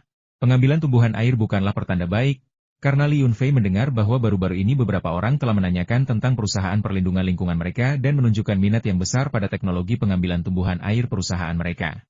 Hanya sekitar 10 hari setelah penangkapan lintas kabupaten, kantor polisi kota Qinglong menangkap sepasang suami istri yang terlibat prostitusi ilegal di Hotel Zulou. Karena Li Yunfei adalah perwakilan sah hotel tersebut, Xiong Jiakun, kepala kantor polisi kota Qinglong, ingin menangkap Li Yunfei malam itu juga, dengan alasan ingin menginterogasinya untuk melihat apakah ada fakta kriminal lainnya. Namun, wali kota Wu dengan tegas menghentikannya, dan masalah tersebut ditunda untuk sementara. Tetapi penangkapan Li Yunfei sesuai dengan prosedur hukum. Pengelolaan hotel beratap bambu itu memiliki celah. Meskipun pria dan wanita yang check-in secara sah menunjukkan kartu identitas mereka, mereka tidak menunjukkan akta nikah. Namun, bahkan hotel bintang 5 pun tidak dapat menjamin kepatuhan terhadap peraturan ini, jadi mengharapkan hotel kecil di desa pegunungan terpencil untuk mematuhinya agak tidak masuk akal. Namun pelanggaran tetaplah pelanggaran, dan jika polisi menangkap Anda harus menerima konsekuensinya. Dia sudah membayar denda puluhan ribu yuan. Tetapi apakah Li Yunfei akan dijatuhi hukuman tergantung pada penyelidikan polisi setempat. Meskipun Li Yunfei tidak khawatir, masalah ini sangat merepotkan untuk ditangani. Yang Yunu kembali mengungkit pandangan lamanya, mengatakan bahwa menyinggung polisi akan menyebabkan masalah yang tak berkesudahan. Dan benar saja, masalah itu sudah dimulai. Sesuai peraturan kepolisian, Li Yunfei untuk sementara tidak diperbolehkan keluar rumah dan harus tetap berada di rumah agar dapat diperiksa oleh polisi kapan saja. Li Yunfei awalnya tidak berencana untuk keluar, tetapi aturan ini membuatnya merasa seperti berada di penjara, membuatnya sangat tidak nyaman. Karena tidak ada hal lain yang bisa dilakukan di tengah malam, Li Yunfei mengambil sekantong sayuran dan mengantarkannya ke rumah kakek neneknya. Saat memasuki halaman, Chu Yingtai, Hi Hongchan, dan yang lainnya sedang berlatih tinju untuk menjaga kesehatan bersama kakek mereka. Begitu Li Yunfei muncul, Chu Yingtai langsung tertawa. Saudara Li, kau akhir-akhir ini sering membuat masalah, ya? Haruskah aku membujuk Gubernur Song? Li Yunfei menggelengkan kepalanya. Mengingat hubungannya dengan Gubernur Song, dia tidak perlu lagi melalui Chu Yingtai untuk menyampaikan pesan. Namun, apa yang terjadi sekarang hanyalah hal-hal kecil yang menjijikan, tidak layak disebutkan, dan tidak memerlukan tokoh berpengaruh seperti Gubernur Song untuk campur tangan. Yang ingin dia pahami adalah apakah itu balas dendam kepala kantor polisi Siong Jiakun, atau balas dendam bosi yang berleher bengkok, atau mungkin musuh potensial yang mencoba mengungkap rahasia perusahaan perlindungan lingkungan? Meminta bantuan secara sembarangan tanpa memahami alasannya adalah tindakan yang sia-sia dan hanya akan membuat Anda semakin panik. Aku menghargai kebaikanmu, tapi jika aku benar-benar sampai di penjara, tolong bawakan aku makanan karena aku sudah bekerja keras, kata Li Yunfei sambil melambaikan sayuran di tangannya seolah meminta imbalan. Akhir-akhir ini, dia mengantarkan sayuran, yang kemudian dimasak oleh neneknya dan nenek Fu untuk orang-orang kaya yang telah menghabiskan banyak uang untuk menikmatinya. Menurut Sandaki, inilah cara dia mencari uang untuk masa pensiunnya. Sedangkan soal integritas, dia tidak pernah peduli dengan hal-hal seperti itu. Li Yunfei tidak tahu apa yang sedang direncanakan oleh kedua pria itu. Dari sudut pandang normal, mereka sama sekali tidak kekurangan uang. Yang mengejutkan dan membingungkan adalah mengapa mereka ingin mendapatkan uang tambahan di usia tua mereka. Haha, Kakak Li, jangan khawatir. Hari ini kau bawakan kami sayuran, besok kami akan membawakanmu makanan lezat dari darat dan laut. Kalau kau mau, kami bahkan akan mengirimmu wanita-wanita cantik ke penjara. Ki Hongchan bercanda sambil berlatih tinju. Fokuslah pada latihan tinjumu dan berhenti bicara omong kosong saat kau teralihkan perhatiannya, kata Li Chunqiu dengan tegas, sambil duduk di kursi rotan di bawah atap. Begitu Li Chunqiu berbicara, para pria dan wanita lanjut usia yang berlatih bela diri langsung terdiam, fokus pada latihan mereka dan berhenti berbicara. Mendengar keributan itu, Sandaki berlari keluar rumah, mengambil tas besar berisi sayuran yang dibawa Li Yunfei, dan berkata, "Nak, melihat betapa berbaktinya kamu akhir-akhir ini, aku akan memberimu beberapa petunjuk. Carilah kesempatan untuk bergabung dengan tentara, tinggallah beberapa hari, dan orang-orang rendahan ini tidak akan berani menggunakan polisi untuk melawanmu. Terima kasih atas bimbinganmu, Kakek San. Akan kupertimbangkan," kata Li Yunfei. "Apa yang kau pikirkan? Satu panggilan telepon saja dan aku akan mengatur semuanya dengan sempurna untukmu. Kau pandai memasak. Bagaimana kalau kau menjadi kepala koki atau magang di Departemen Logistik Militer? Kau benar-benar sangat menghargaiku. Aku benar-benar tidak bisa tinggal di rumah lagi. Jadi aku akan melakukan apa yang kau katakan." Li Yunfei masih ingin membuat kemajuan besar tahun ini, mencapai panen ganda baik dalam peternakan maupun pertanian. Selain itu, istrinya sedang hamil, dan dia perlu merawat bayi dalam kandungannya, jadi dia tidak tega meninggalkan rumah. Saat Li Yunfei meninggalkan kompleks klinik, ia kebetulan bertemu dengan rombongan kerja wali kota Wu yang sedang memeriksa perkembangan bisnis agrowisata, didampingi oleh kepala desa Li Tianlai dan beberapa orang lainnya.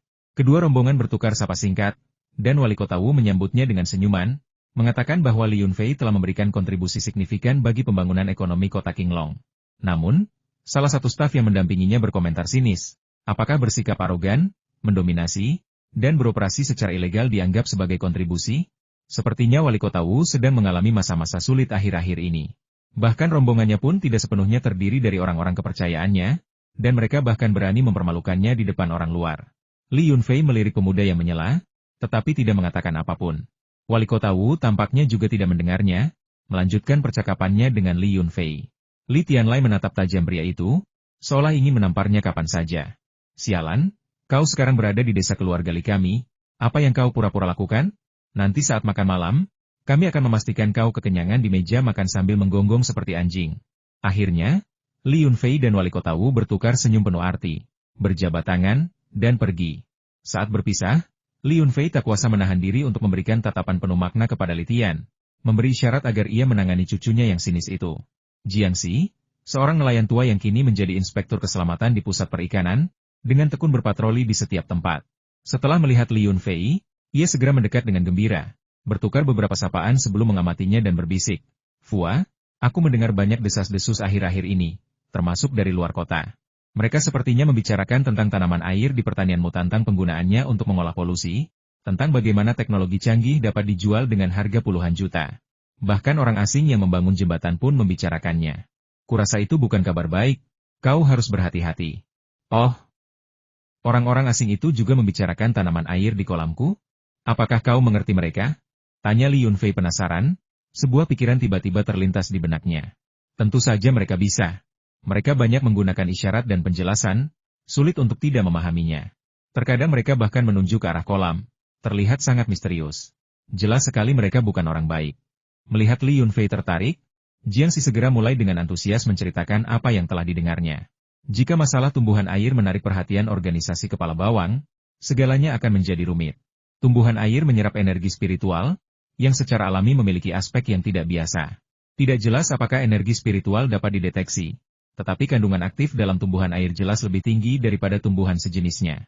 Jika mereka mengujinya, mereka mungkin menemukan bahwa kandungan aktif dalam tumbuhan air mirip dengan tumbuhan yang hidup di dekat meteorit matahari, yang membuat mereka percaya bahwa meteorit matahari tersembunyi di kolam tersebut.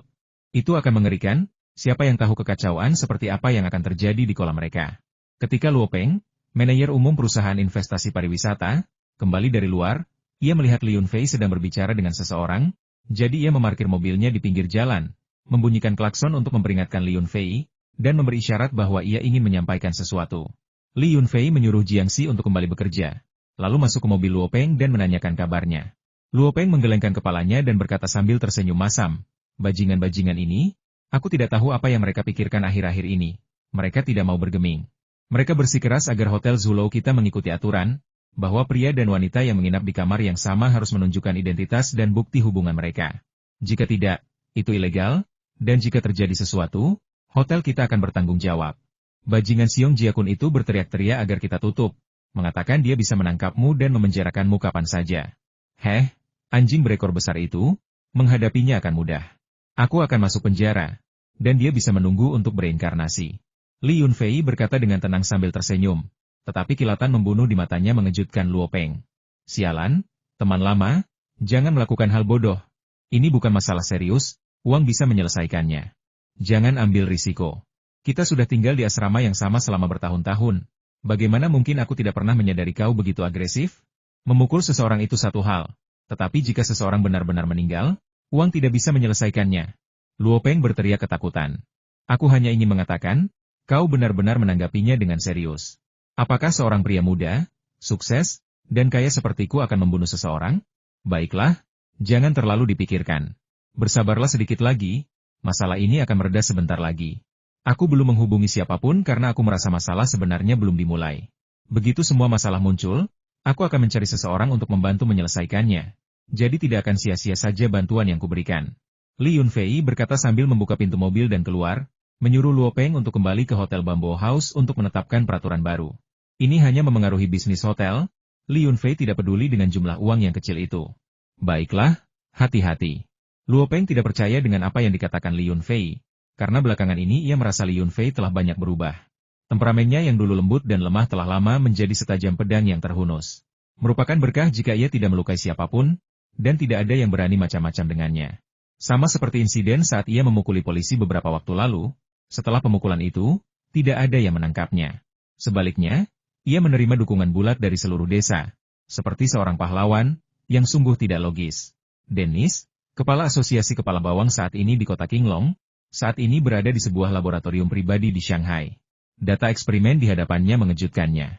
Ada beberapa tanaman air di dalam botol, dan kandungan bahan aktif di dalamnya ternyata lebih tinggi daripada rumput liar yang tumbuh di sekitar meteorit matahari.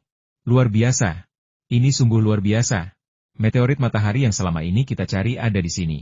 Kalau tidak ada meteorit matahari di kolam ini, aku lebih baik memenggal kepalaku sendiri dan menggunakannya sebagai bola sepak. Seru Dennis dengan terkejut, berbicara kepada pemuda di sampingnya. Pria dari timur itu mengangguk ragu-ragu dan berkata perlahan. Oleh karena itu, kita harus menemukan cara untuk mencari di kolam di pertanian Li Yunfei, meskipun kita harus mencurinya. Saat ini kita tidak memiliki batu matahari, jadi kita tidak punya cara untuk menguji apakah batu matahari yang terendam air dapat mengubah tanaman air menjadi tanaman penghilang polusi. Tuan Ding yang terhormat, saya mempercayakan masalah ini kepada Anda. Di Tiongkok, pengaruh Anda sangat luar biasa. Anda telah membantu menyelesaikan banyak peristiwa yang sangat kompleks dan sulit dipercaya. Anda adalah tokoh legendaris di asosiasi kepala bawang kami. Poin Anda beberapa kali lipat lebih tinggi dari saya, dan saya tidak akan pernah bisa menyamai Anda seumur hidup ini. Puji Dennis dengan penuh hormat. Inilah yang harus kulakukan. Sebagai anggota resmi asosiasi kepala bawang, aku harus memperjuangkan kehormatanku, kata pria bermarga Ding itu sambil tersenyum agak bangga. Tapi Li Yunfei adalah orang penting di daerah ini, punya koneksi dengan berbagai macam orang. Dia juga sangat keras kepala dan memiliki kemampuan bertarung yang cukup hebat. Membuatnya menyerahkan pertaniannya dengan sukarela tidak akan mudah. Mungkin kita bisa mencoba mencari di kolam dengan membeli ikan, kata Dennis dengan cemas. Ini tidak terlalu rumit. Dia baru-baru ini terlibat dalam gugatan hukum. Saya hanya perlu mengipasi api di balik layar dan saya bisa memasukkannya ke penjara. Saat ini, keluarganya akan terlalu sibuk untuk memikirkan cara menghentikan kita menyelam untuk mencari meteorit matahari. Ejek pria bermargading itu. Meskipun saya yang bertanggung jawab atas manajemen ekonomi, apakah perubahan aneh pada tumbuhan air ini benar-benar terkait dengan meteorit matahari? Atau ada alasan lain? Tanya Dennis dengan agak ragu. Siapa tahu, asalkan kita menangkap Li Yunfei dan membuatnya bicara, kita akan tahu alasannya. Baiklah, kau sebaiknya kembali sekarang. Aku juga perlu mencari seseorang untuk memasang jebakan bagi orang malang ini. Kata pemuda bermargading sambil melangkah keluar dari laboratorium. Hari ini gerimis di kota Qinglong. Seorang aktor dari kru film di seberang sungai digigit ular berbisa dan dilarikan ke pertanian Li Yunfei untuk perawatan. Li Yunfei dan Li Yunchong telah mempelajari pengobatan gigitan ular pada waktu yang bersamaan, dan Li Yunfei telah menguasai semua metode, bahkan cara menyiapkan obatnya. Namun, Li Yunchong tidak belajar dengan tekun. Ketika tiba saatnya untuk pamer, dia harus meminta bantuan Li Yunfei karena ayahnya sibuk dengan pabrik obat ular di kota. Yah, melihat Li Yunfei menyelamatkan fotografer dalam sekejap, dan dengan tatapan kagum di mata dewinya saat dia menyaksikan, penyesalannya tak terlukiskan. Sebelum pergi, pemeran utama wanita, Sui Xian'er, memegang tangan Li Yunfei dan terus memuji keahliannya, mengatakan bahwa jika dia diracuni oleh bisa ular, dia harus membantunya mengobatinya. Li Yunchong ingin dengan percaya diri mengatakan bahwa dia juga bisa mengobati ular, tetapi rasa takut yang ditunjukkannya ketika pertama kali melihat ular berbisa membuatnya takut tidak ada yang akan mempercayainya. Lu Guangrong, manajer umum Shanghai Delicious Family, kembali mengunjungi Li Jiashai selama musim hujan ini. Kali ini, selain sopirnya, ia juga membawa seorang sommelier untuk secara khusus memeriksa minuman keras Wul yang kecil yang diproduksi di Li Jiashai. Tuan Li, alasan utama kami di sini adalah untuk memeriksa kualitas Xiao Wulian Xiao dan melihat apakah anggur ini memenuhi syarat untuk menjadi anggur cadangan bagi restoran kami. Beliau adalah sommelier internal restoran kami, yang juga ahli dalam mencampur dan meracik anggur. Beliau sangat tertarik dengan beberapa sampel anggur yang saya bawa pulang terakhir kali, itulah sebabnya kami di sini untuk inspeksi ini. Begitu Lu Guangrong melihat Li Yunfei, ia langsung ke intinya dan menjelaskan tujuan utama perjalanan mereka. Pembangunan kilang anggur baru yang direncanakan bahkan belum dimulai karena Lu Guangrong, calon klien utama, belum mengambil langkah lebih lanjut, sehingga proyek tersebut terhenti. Li Yunfei sangat gembira melihatnya tiba bersama seorang sommelier profesional. Selamat datang, selamat datang. 1000 kata tak ada apa-apanya dibandingkan melihat langsung kilang anggur kecil ini. Ayo, aku akan mengajak kalian melihat rumah kakek kelima. Kata Li Yunfei, sambil melemparkan mereka ke lokasi pembangunan di gerbang pertanian dan membawa mereka ke rumah kakek kelima. Gerbang besi di pintu masuk utama pertanian itu diperbaiki dengan cepat, tetapi gedung kantor di sebelahnya membutuhkan waktu lebih lama untuk diselesaikan. Namun, orang tua Li Yunfei biasanya yang mengurusnya, jadi dia tidak perlu terlalu khawatir. Oke, itu juga yang kumaksud. Jangan menelepon sebelum pergi, kata Lu Guangrong dengan maksud tersembunyi. Li Yunfei terkekeh dalam hati. Dia tidak bisa menyalahkan pria itu karena menilainya dengan begitu curiga. Berhati-hati bukanlah hal yang buruk bagi seorang pengusaha. Namun, kakek kelimanya adalah seorang ahli pembuat bir yang menghususkan diri dalam fermentasi padat murni, tidak pernah memalsukan apapun. Bahkan jika Anda melakukan 100 inspeksi mendadak, Anda tidak akan menemukan bukti pemalsuan alkohol. Selain itu, metode pengujian saat ini cukup sederhana. Dengan menggunakan metode pemanasan soda kaustik, hanya dibutuhkan beberapa menit untuk menentukan apakah itu minuman beralkohol berbahan dasar biji-bijian asli. Di pasar saat ini, dalam kisaran harga tertentu, minuman beralkohol berbahan dasar biji-bijian asli hampir terjamin. Perbedaan harga terletak pada rasanya. Orang awam membuat anggur dengan mencampur anggur dasar yang sudah tua dengan anggur baru untuk mendapatkan rasa yang enak. Tetapi pembuat anggur yang baik dapat menghasilkan anggur baru yang dapat dijual langsung ke pasar, dan rasanya tidak kalah dengan anggur campuran. Kakek buyut saya yang kelima adalah seorang ahli dalam menjual minuman keras murni. Ia menjual hampir semua minuman kerasnya tanpa dicampur, jarang sekali mencampurnya. Hanya ketika ia membutuhkan minuman keras dengan rasa yang serupa untuk sebuah jamuan makan, barulah ia menggunakan minuman keras yang sudah lama disimpan sebagai dasar untuk mencampur minuman keras yang akan segera digunakan untuk menjamu tamu. Saat mereka berbicara, Li Yunfei memasuki halaman rumah kakek kelimanya. Halaman itu, diselimuti gerimis ringan, dipenuhi aroma anggur yang kuat. Begitu masuk, mata penikmat anggur itu berbinar, dan dia berseru, anggur yang luar biasa, rasanya luar biasa. Hanya dari aromanya saja, aku tahu aku telah bertemu seorang ahli. Gonggongan anjing itu mengejutkan para pekerja di tempat penyulingan kecil tersebut. Li Qinghu menjulurkan kepalanya dan melihat Li Yunfei memimpin orang-orang datang. Dia segera memanggil kakeknya untuk keluar. Li Yunfei melambaikan tangannya, menyuruhnya untuk tidak berteriak. Dia menjelaskan bahwa dia sedang mengajak para tamu berkeliling tempat penyulingan kecil untuk mengamati proses pembuatan bir sehari-hari. Semua orang sebaiknya melanjutkan urusan mereka masing-masing dan tidak perlu mengkhawatirkannya. Namun, anggur ini baru saja diseduh. Kakek kelima mengambil sedikit, mencicipinya, dan berpikir kualitasnya bagus. Dia tidak perlu mengawasinya lagi, jadi dia pergi ke pintu untuk menyeka keringatnya. Melihat Li Yunfei membawa tamu, dia sepertinya mengingatnya dan menyambutnya dengan senyuman. Kau ingin melihat kakek tua ini membuat anggur? Baiklah. Tapi anggur ini baru saja selesai dibuat, jadi belum banyak yang bisa dilihat. Kau bisa mencicipinya sedikit.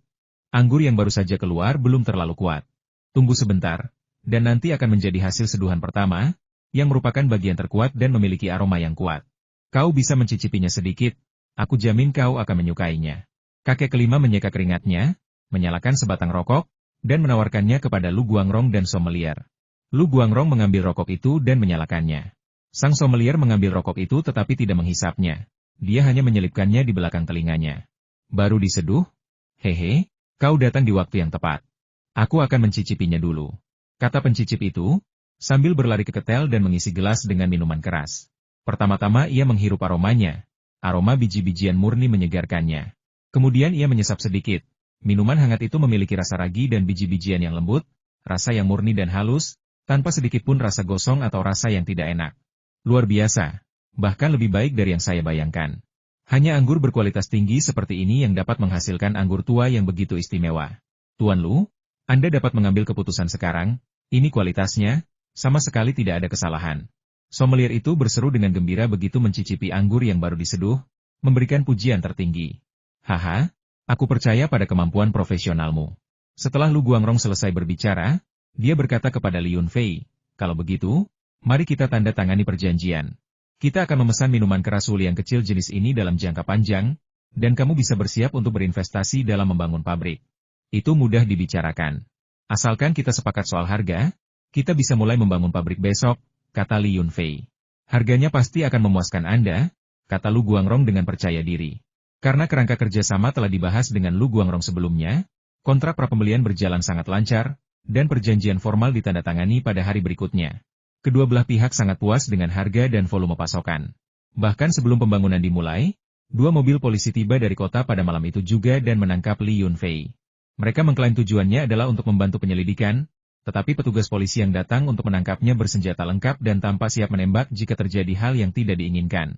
Kali ini, Li Yunfei sangat patuh dan bekerja sama dengan baik, dan dibawa ke dalam mobil polisi oleh polisi. Tampaknya karena Li Yunfei pernah menceritakan situasi serupa kepada istrinya sebelumnya, Yang Yunu sudah siap secara mental. Dia tidak menangis atau membuat keributan, tetapi hanya menyuruh Li Yunfei untuk tidak melakukan hal-hal gegabah, untuk bekerja sama dengan penyelidikan polisi, dan untuk berusaha kembali secepat mungkin. Dia akan bertanya-tanya untuk mencari tahu apa yang sedang terjadi. Karena polisi tiba dan pergi dengan sirine meraung-raung, hal itu menimbulkan kehebohan, dan penduduk desa segera mendengar berita tersebut dan berbondong-bondong ke pintu masuk desa untuk menanyakan situasi. Orang tua Li Yunfei tetap tenang dan terkendali, menjawab beberapa pertanyaan dari kerabat dan tetangga sebelum kembali ke villa mereka bersama menantu perempuan mereka, Yang Yunu. Mereka tidak ingin menjawab pertanyaan berulang kali atau menerima simpati dari penduduk desa. Mereka paling tahu apakah putra mereka memiliki masalah atau tidak. Mereka telah mendengar tentang insiden sebelumnya, dan mereka tidak menyalahkan putra mereka. Itu semua kesalahan pihak lain. Adapun apakah ada prostitusi di Hotel Bamboo House, itu sudah jelas bagi siapapun yang memiliki mata. Jika mereka tidak dijebak oleh Siong Jiakun, mereka pasti sudah mencungkil mata mereka sendiri dan menggunakannya sebagai injakan. Di dalam mobil polisi, tangan Li Yunfei diborgol. Zhang Yazhou, wakil kapten tim polisi kriminal, tak sabar untuk menginterogasinya, menunjuk ke arahnya dan berteriak, Li Yunfei, tahukah kamu kejahatan apa yang telah kamu lakukan? Tahukah kamu mengapa kami menangkapmu? Apalagi yang bisa kulakukan? Apakah aku membunuh seseorang? Kata Li Yunfei dengan tatapan kosong. Hah? Apa? Kau membunuh seseorang?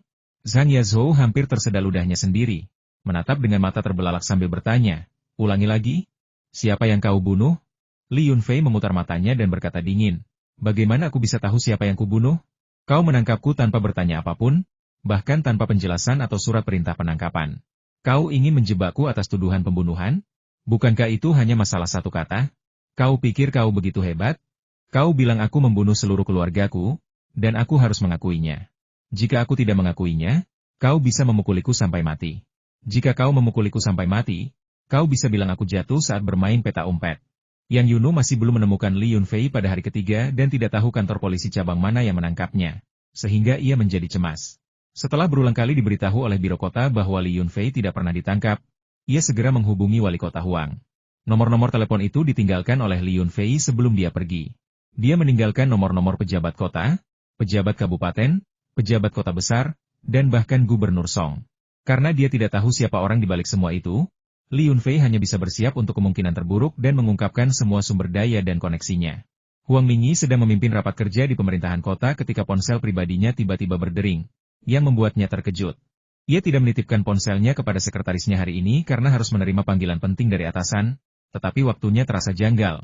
Pasti bukan dari tokoh penting itu. Dia terbatuk, memberi isyarat agar wakil wali kota berbicara, lalu mengeluarkan ponselnya untuk memeriksa ID penelepon. Nomornya tidak dikenal, dan awalnya dia bermaksud menolak panggilan tersebut, tetapi setelah melihat ID penelepon, dia tetap menjawabnya. Halo, apakah ini wali kota Huang? Saya Yang Yunu dari desa Lijiashai, kota Qinglong, dan saya istri Li Yunfei. Begitu telepon terhubung, Yang Yunu buru-buru memperkenalkan diri. Takut wali kota Huang akan menutup teleponnya. Oh, ini Xiao Yang. Ada apa? Apa terjadi sesuatu di rumah? Wali kota Huang bisa menebak alasannya hampir seketika dari nada suara Yang Yunu. Biasanya, Li Yunfei akan meneleponnya langsung. Hanya sedikit orang yang akan menelepon ponselnya langsung, melewati Li Yunfei. Ceritanya panjang, tapi suami saya, Li Yunfei, telah ditangkap polisi. Mereka bilang itu polisi kota, tapi saya sudah bertanya-tanya selama 3 hari dan mereka semua bilang mereka tidak menangkapnya. Kami masih belum menemukannya dan kami tidak tahu departemen mana yang menangkapnya. Seluruh keluarga kami sangat khawatir, jadi kami tidak punya pilihan selain datang dan mengganggu wali kota Huang. Jelas Yang Yunu dengan cemas. Apa? Li Yunfei ditangkap? Jangan panik, ceritakan apa yang terjadi. Seru wali kota Huang dengan cemas, baru kemudian menyadari kesalahannya. Berteriak di ruang konferensi berarti semua pejabat yang hadir kemungkinan akan tahu dan mencoba mencari tahu tentang hubungannya dengan Li Yunfei. Namun, itu tidak lagi penting. Apapun yang telah dilakukan Li Yunfei, karena Biro Keamanan Publik Kota telah menangkapnya, dia harus menyelidikinya. Karena Li Yunfei dan keluarganya, dalam arti tertentu, adalah penyelamatnya. Yang Yunu kemudian memberikan penjelasan umum tentang apa yang terjadi baru-baru ini. Dia mengatakan bahwa Li Yunfei telah memukuli seorang preman dari Kabupaten Miler, yang ingin menuntutnya atas penyerangan, tetapi penilaian cedera masih tertunda, dan sikap polisi tidak jelas. Mereka belum mengatakan bagaimana mereka akan menangani kasus tersebut. Kemudian, sebuah hotel di desa ditemukan oleh kantor polisi kota dikelola oleh pasangan yang terlibat dalam prostitusi ilegal. Mereka didakwa dengan prostitusi, didenda, dan Li Yunfei juga akan ditangkap, dituduh mengoperasikan secara ilegal dan menyediakan tempat bagi penjahat, yang merupakan tindakan melindungi penjahat dan juga akan mengakibatkan hukuman penjara. Omong kosong. Menangkap orang karena masalah sepele seperti itu? Mengesampingkan penyerangan, kantor polisi kota ini jelas bermasalah. Saya sering menemui insiden serupa ketika bekerja di sistem politik dan hukum. Jangan khawatir, Xiao Yang, sekarang setelah saya tahu tentang ini, saya tidak akan membiarkannya begitu saja. Saya akan segera meminta seseorang untuk menyelidiki departemen mana yang begitu berani menangkap orang secara sewenang-wenang. Wali kota Huang menenangkan Yang Yunu setelah mendengar bahwa itu bukan masalah besar. Yang Yunu mengucapkan terima kasih banyak kepada mereka, menutup telepon, dan memberitahu ayah mertua dan ibu mertuanya kabar yang baru saja diterimanya. Mereka bertiga kembali ke hotel dan menunggu balasan telepon. Li Yunfei diinterogasi selama 3 hari berturut-turut. Tidur mudah diatasi. Jika ia tidak tahan lagi, ia akan pergi ke tempat kecil untuk bermeditasi dan beristirahat. Namun, setelah 3 hari tanpa makanan atau air, tubuhnya mulai kelelahan. Bibirnya pecah-pecah, perutnya berbunyi, dan cahaya terang membuat penglihatannya kabur. Belum ada penyiksaan, tetapi siksaan selama 3 hari ini bahkan lebih buruk daripada penyiksaan. Li Yunfei akhirnya mengerti mengapa begitu banyak hukuman yang salah terjadi dalam kenyataan. Jika dia tidak bisa memasuki ruang kecil untuk bersantai dan beristirahat, dia pasti sudah pingsan sejak lama setelah 3 hari 3 malam ini. Dia tidak tahu kemana dia dibawa sekarang. Dia hanya menduga dari lingkungan sekitarnya bahwa dia tidak berada di kantor polisi biasa. Peralatan di sini agak usang, dan tidak banyak orang di sekitar. Terkadang ketika dia bosan, dia membiarkan jiwanya terbang hingga jangkauan maksimum dan bahkan dapat menemukan tersangka yang mirip dengannya di ruangan-ruangan sekitarnya, yang mengalami penyiksaan dan siksaan serupa. Bang! Polisi itu membanting tangannya ke meja dan meraung tidak sabar. Li Yunfei, jika kau tidak jujur mengakui kejahatanmu, kami akan mengambil tindakan drastis terhadapmu. Saat itu sudah terlambat untuk menyesalinya, dan kau akan selamanya kehilangan kesempatan untuk mendapatkan keringanan hukuman atas pengakuanmu. Katakan padaku, berapa banyak orang yang telah kau lukai? Bisnis ilegal apa yang terjadi di hotel ini? Mengapa perusahaan perlindungan lingkunganmu begitu menguntungkan? Apakah kau menghindari pajak? Beberapa instalasi pengolahan air dapat membersihkan polusi? Siapa yang kau coba bodohi? Tanpa surat perintah penangkapan, 24 jam yang dialokasikan untuk membantu penyelidikan telah jauh terlampaui. Kalian sekarang menahan saya secara ilegal, dan saya akan mengajukan pengaduan terhadap kalian kepada pihak berwenang terkait. Hentikan omong kosong ini. Bunuh saya atau bebaskan saya. Saya tidak akan menjawab pertanyaan-pertanyaan tak berdasar ini. Jangan buang waktu kalian. Li Yunfei, dengan tangan terborgol, menyipitkan mata ke arah 3 orang di meja interogasi di bawah cahaya latar. Pria yang duduk di tengah bernama Zhang Yazhou, dan dia tampaknya adalah wakil kapten tim investigasi kriminal. Roh Li Yunfei telah mendengar percakapan mereka di ruangan sebelah. Tampaknya seseorang telah memerintahkan mereka untuk melakukan ini, tetapi Li Yunfei tidak tahu siapa orang itu. Kau masih saja keras kepala. Jika tidak ada masalah, apakah polisi akan menangkapmu? Kami sudah lama mengawasi perusahaan perlindungan lingkunganmu. Kau sama sekali tidak punya teknologi. Kau hanya mengandalkan beberapa instalasi pengolahan air untuk mengolah limbah, dan kau menghasilkan puluhan juta keuntungan setiap bulan? Sungguh lelucon. Apa kau pikir kau adalah perusahaan ternama internasional? Zhang Yazhou dengan cemas menyeka keringat di dahinya, meneguk beberapa teguk teh kental, dan meraung terengah-engah. Setelah bertele-tele seperti ini, bukankah kalian hanya mencoba mencari tahu rahasia pengendalian polusi perusahaan perlindungan lingkungan kami? Meskipun saya tidak tahu apakah kalian benar-benar polisi. Terlepas dari itu, kalian tidak akan mendapatkan teknologi rahasia perusahaan kami.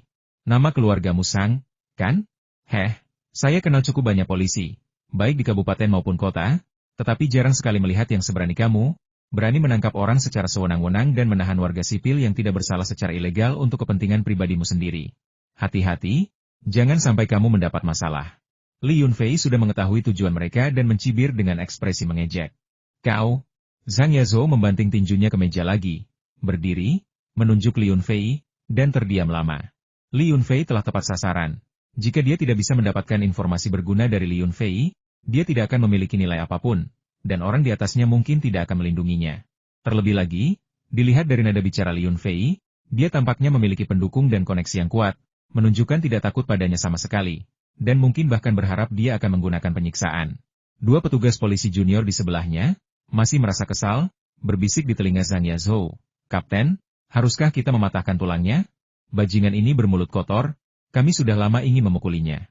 Zhang Yazhou menggelengkan kepalanya dan berkata dengan suara serak, jangan sentuh dia, itu akan menimbulkan masalah. Kalian tidak tahu latar belakangnya. Dia bahkan memiliki orang-orang di provinsi yang melindunginya. Kurung dia di sel isolasi, jangan beri dia makanan atau air, dan amati dia selama 1 hari lagi untuk melihat apakah dia bisa bertahan. Namun, kalian harus memeriksanya setiap jam. Jika dia pingsan, kalian harus segera mengobatinya. Kita sama sekali tidak boleh membiarkan dia mati. Ya, Kapten Sang, Anda bisa yakin bahwa kami dapat menangani semuanya. Namun, ini adalah pertama kalinya kami melihat seseorang yang begitu tangguh. Dia belum makan, minum, atau tidur selama 3 hari, namun dia masih bisa mengancam kami dengan begitu jelas. Ini cukup langka. Sambil berbicara, kedua polisi muda itu berjalan mengelilingi meja interogasi, menurunkan Li Yunfei dari kursi besi, dan membawanya ke ruang tahanan sementara. Sel isolasi yang disebut-sebut itu pada dasarnya adalah ruangan kecil dan gelap, berukuran sekitar 2 meter persegi, tanpa jendela atau pintu, seperti sangkar dengan hanya sebuah lubang kecil. Orang-orang dikurung di dalamnya, dan mereka makan, minum, dan buang air di sana. Ada bak kayu di dalamnya untuk keperluan ini, tetapi justru karena bak inilah, bahkan tidak ada cukup ruang untuk tidur. Orang-orang harus berdesakan, menempel erat pada bak, hanya untuk bisa masuk ke dalam sel isolasi yang mirip sangkar ini. Li Yunfei, ini semua perbuatanmu. Pergi ke sel isolasi dan sadarkan diri. Kalau kau mau menyampaikan sesuatu yang berguna, teriak saja ke lubang kecil ini. Seorang polisi menunjuk ke lubang ventilasi kecil di pintu masuk sel isolasi dan memberi instruksi dengan dingin. Keluar, keluar, berhenti mengomel di sini. Kau sudah mengomel selama 3 hari berturut-turut. Akhirnya aku menemukan tempat yang tenang agar bisa tidur. Li Yunfei melambaikan tangannya, berteriak dengan sangat kasar, seolah-olah sel isolasi ini adalah surganya. Dia merangkak masuk, meringkuk di lantai semen yang dingin dan lembab, dan langsung tertidur lelap. Dasar bajingan tak tahu terima kasih, kau pantas mati kelaparan, kau pantas mati kehausan. Polisi muda itu ingin mengatakan sesuatu lagi, tetapi mendengar Li Yunfei tidur begitu nyenyak, ia merasa sedikit iri. Membuat keributan lagi tidak ada gunanya. Li Yunfei tidur nyenyak, tidak peduli seberapa banyak ia diganggu, ia tidak bisa dibangunkan. Namun, tak lama setelah polisi pergi, Li Yunfei duduk, mengeluarkan secangkir air mata air spiritual dari ruang kecilnya, dan meneguknya. Setelah meminumnya, ia langsung merasa segar, dan bahkan ruang gelap gulita di depannya pun tidak dapat memengaruhi suasana hatinya. Menyegarkan. Ini adalah gelas air pertamanya dalam 3 hari. Jika dia tidak kuat secara fisik, dia pasti sudah menyerah sejak lama. Kemudian dia mengeluarkan buah persik besar, mengunyahnya perlahan dan penuh pertimbangan, merenungkan faksi mana yang telah menghasut para polisi ini untuk bersekongkol melawan perusahaan perlindungan lingkungannya. Tampaknya sifat-sifat aneh tanaman air itu telah menimbulkan kecurigaan. Dia bertanya-tanya apakah dia bisa melanjutkan pekerjaan ini. Akhir-akhir ini, mengapa begitu sulit untuk melakukan perbuatan baik? Saat hari mulai gelap, beberapa orang berseragam selam menyelinap masuk ke King Yu Farm di Lijiasai.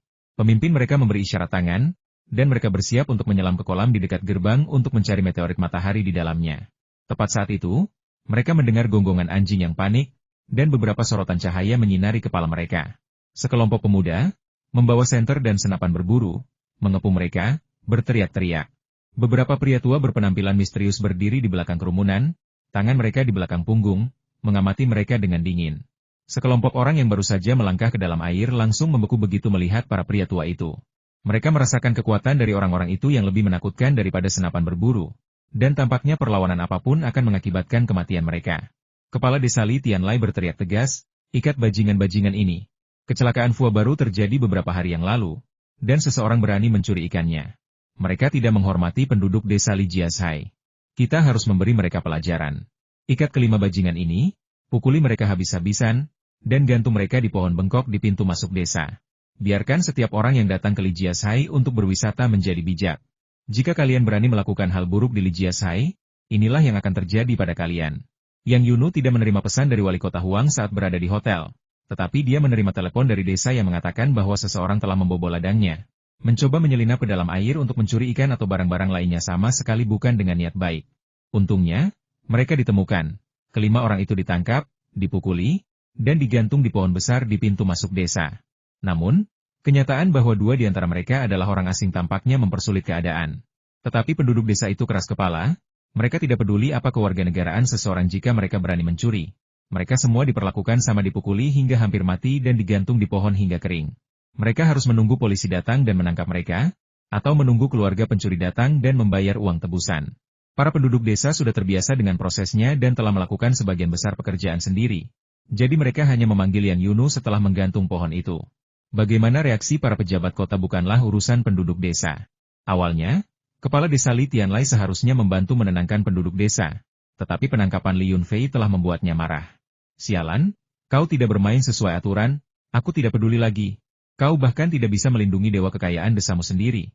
Kepala desa macam apa kau ini?" Wali kota Huang telah memeriksa sistem politik dan hukum siang ini dan saat ini sedang mengadakan pertemuan besar yang dihadiri oleh semua kader di Departemen Politik dan Hukum. Selama pertemuan, dia membanting tinjunya ke meja. Sistem sebesar ini, namun mereka tidak tahu siapa yang mengeluarkan surat perintah penangkapan, apalagi mengapa mereka menangkap orang. Tetapi mereka benar-benar pergi ke Lijiashai untuk menangkap orang, tidak ada keraguan tentang itu. Berapa banyak senjata yang digunakan malam itu? Bagaimana mungkin tidak ada catatan tentang itu? Jika kita tidak mendapatkan hasil hari ini, rapat ini akan berlanjut seperti biasa. Bagi yang memiliki petunjuk, silakan hubungi orang yang dibutuhkan. Direktur Yu, jika Anda tidak dapat menemukan orang yang tepat hari ini, sebaiknya Anda bersiap untuk mengundurkan diri, kata wali kota Huang dengan nada mengancam. Polisi parubaya bertubuh gemuk yang duduk di ujung meja langsung tersipu, rambutnya basah kuyup oleh keringat, yang tak berani ia seka. Ia segera menyatakan, "Wali kota, mohon jangan khawatir, jika Li Yunfei tidak ditemukan malam ini, saya akan mengundurkan diri besok." Direktur Yu mengumpat pelan, tetapi seluruh kejadian ini memang disebabkan oleh sistem politik dan hukum mereka. Sebagai pemimpin tertinggi, ia biasanya dilindungi oleh wakil direktur yang akan menanggung kesalahan. Namun, insiden hari ini tampaknya ada hubungannya dengan wali kota Huang. Jika mereka tidak dapat menemukan Li Yunfei dan wali kota Huang kehilangan muka, Direktur Yu benar-benar akan kehilangan pekerjaannya. Di kota Yun Huang, siapa yang tidak mengenal pengaruh wali kota Huang? Bahkan sekretaris partai pun harus minggir di hadapannya. Saat itu, Li Yunfei tidak menyadari bahwa wali kota Huang telah mengerahkan seluruh pasukan kepolisian kota untuk melancarkan pencarian dan penyelidikan besar-besaran guna menemukannya. Dia memakan beberapa buah, lalu membiarkan jiwanya memasuki ruangan kecil itu, di mana dia memanggang lebih dari 100 tusuk sate domba, meminum anggur tua, dan dengan santai merenungkan langkah selanjutnya.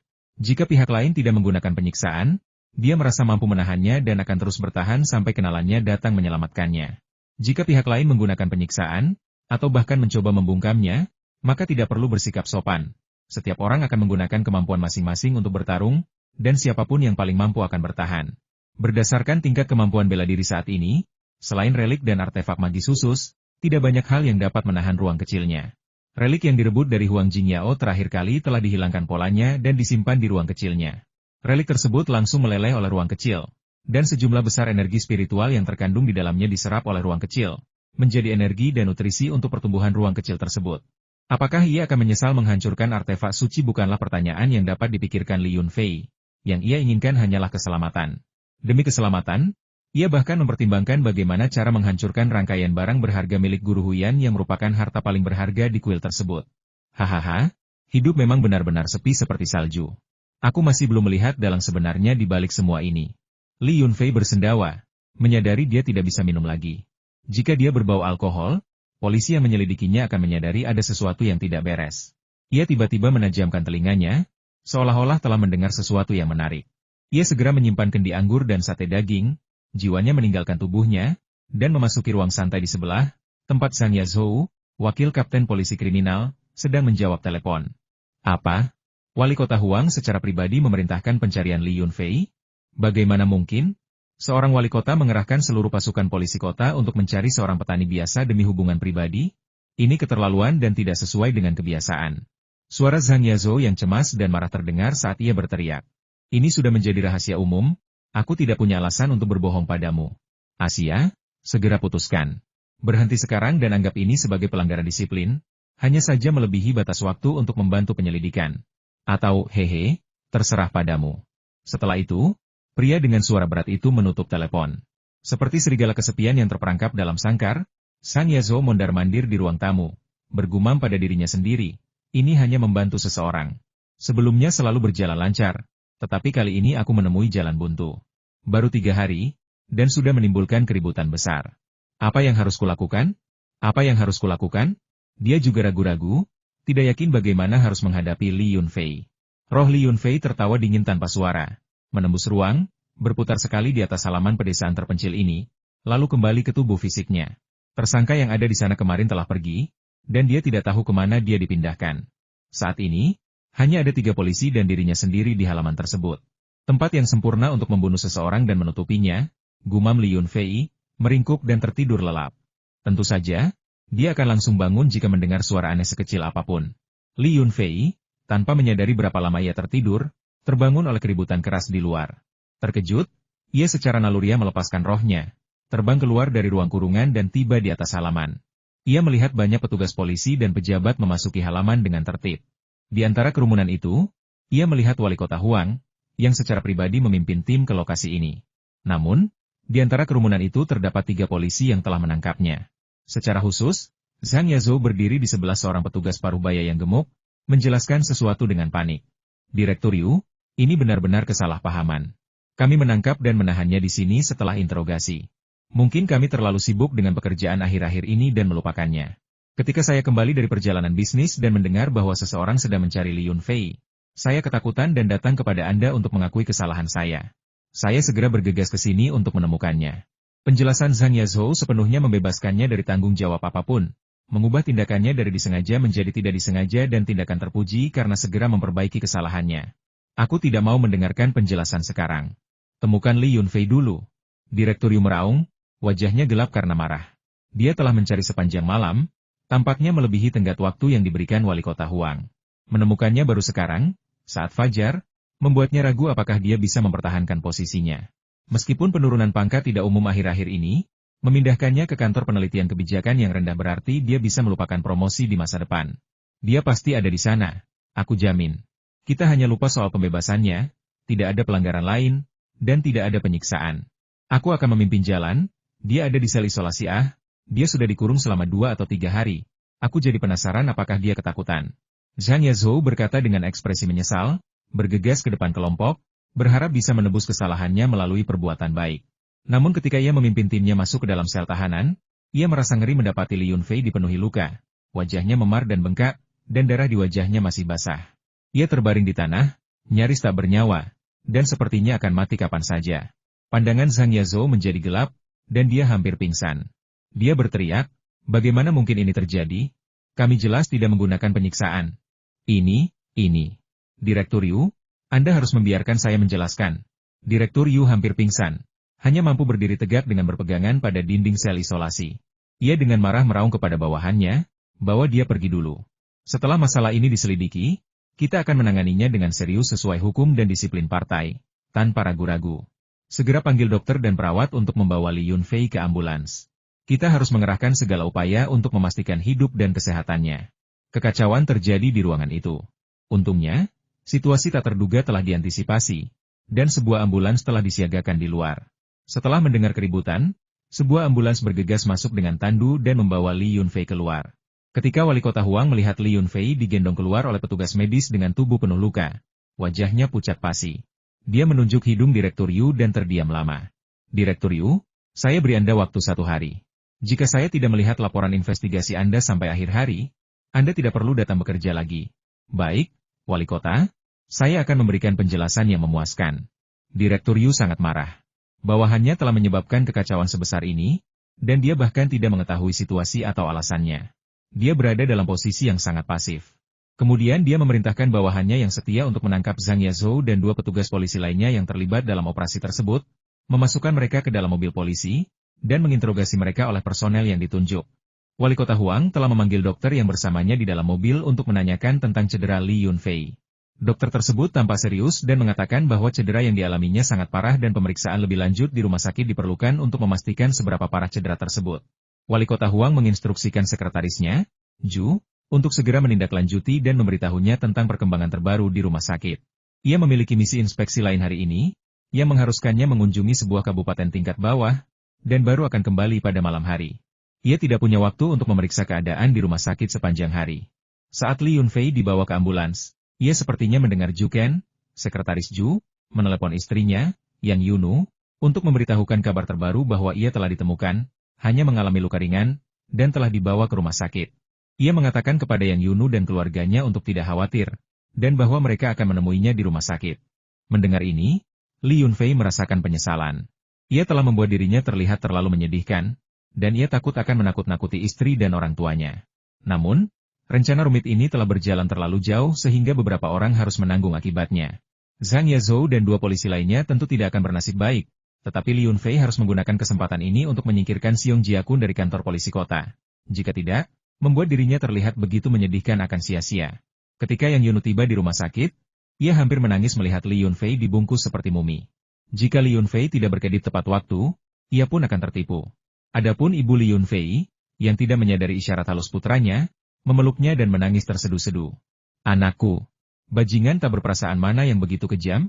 Dia adalah seorang pemuda sehat ketika ditangkap 3 hari yang lalu, dan sekarang dia dipukuli begitu parah hingga aku bahkan tidak mengenalinya. Aku akan mengajukan pengaduan, bahkan jika aku harus pergi ke ujung dunia, aku akan mendapatkan keadilan. Chen Xiuzhi menangis terseduh-seduh dan mengumpat dengan penuh kepuasan. Namun, sekelompok polisi yang berjaga di pintu tampak sangat malu dan tidak tahu harus berkata apa. Jadi mereka hanya bisa membiarkannya melampiaskan amarahnya. Sebuah insiden besar terjadi di Lijiashai, warga asing digantung di pohon bengkok di pintu masuk desa. Ini bukan masalah kecil. Pejabat pemerintah desa dan petugas kepolisian desa tidak mampu membantu. 10 petugas keamanan desa berdiri di sana, dan tidak ada yang bisa menurunkan mereka. Polisi ingin mengambil tindakan tegas, tetapi semua penduduk desa telah datang, bersama dengan para penonton dan turis yang antusias mengambil foto dengan ponsel mereka, berharap untuk membuat keributan besar. Dengan marah, kepala polisi Xiong Jiakun mengumpat dan menembakkan 1 tembakan ke udara, sambil berteriak, Li Tianlai, dasar bodoh, kau mencoba mempermainkan aku? Aku beri kau 3 menit untuk membebaskan orang-orang dan teman internasional, atau kau akan menyesal. Xiong Jiakun, aku mengutuk leluhurmu. Aku tidak melihat teman internasional, hanya beberapa pencuri. Mereka adalah pencuri yang ditangkap bersama oleh semua pria di desa kita. Bagaimana kau memperlakukan mereka? Siapa tahu kau bersekongkol? Jika kau melepaskan mereka, Kau harus menangkap semua pria di desa kita. Balas Li Tianlai sambil melompat-lompat di belakang petugas polisi pembantu. Dasar bajingan tua, akan kubalas. Tunggu saja. Sekretaris Tang akan segera datang, kau akan dipecat. Xiong Jiakun mengumpat dengan marah, tetapi tidak berani melakukan apapun kepada Li Tianlai. Meskipun aku kehilangan jabatan kepala desa sialan ini, aku tetap akan membela orang-orang di desa ini. Membebaskan mereka tidak mungkin kecuali seseorang menjelaskan mengapa orang-orang ini menyelinap ke pertanian Li Yunfei untuk mencuri barang, dan mengapa beberapa orang menjebak Li Yunfei, mengatakan bahwa hotelnya melakukan kegiatan ilegal, dan menyuruh polisi kota menangkapnya, dan tidak ada kabar sejak saat itu. Li Tianlai bertanya dengan tajam, merasa bahwa Xiong Tianlai berada di balik semua itu. Li Yunfei ditangkap, itu salahnya sendiri.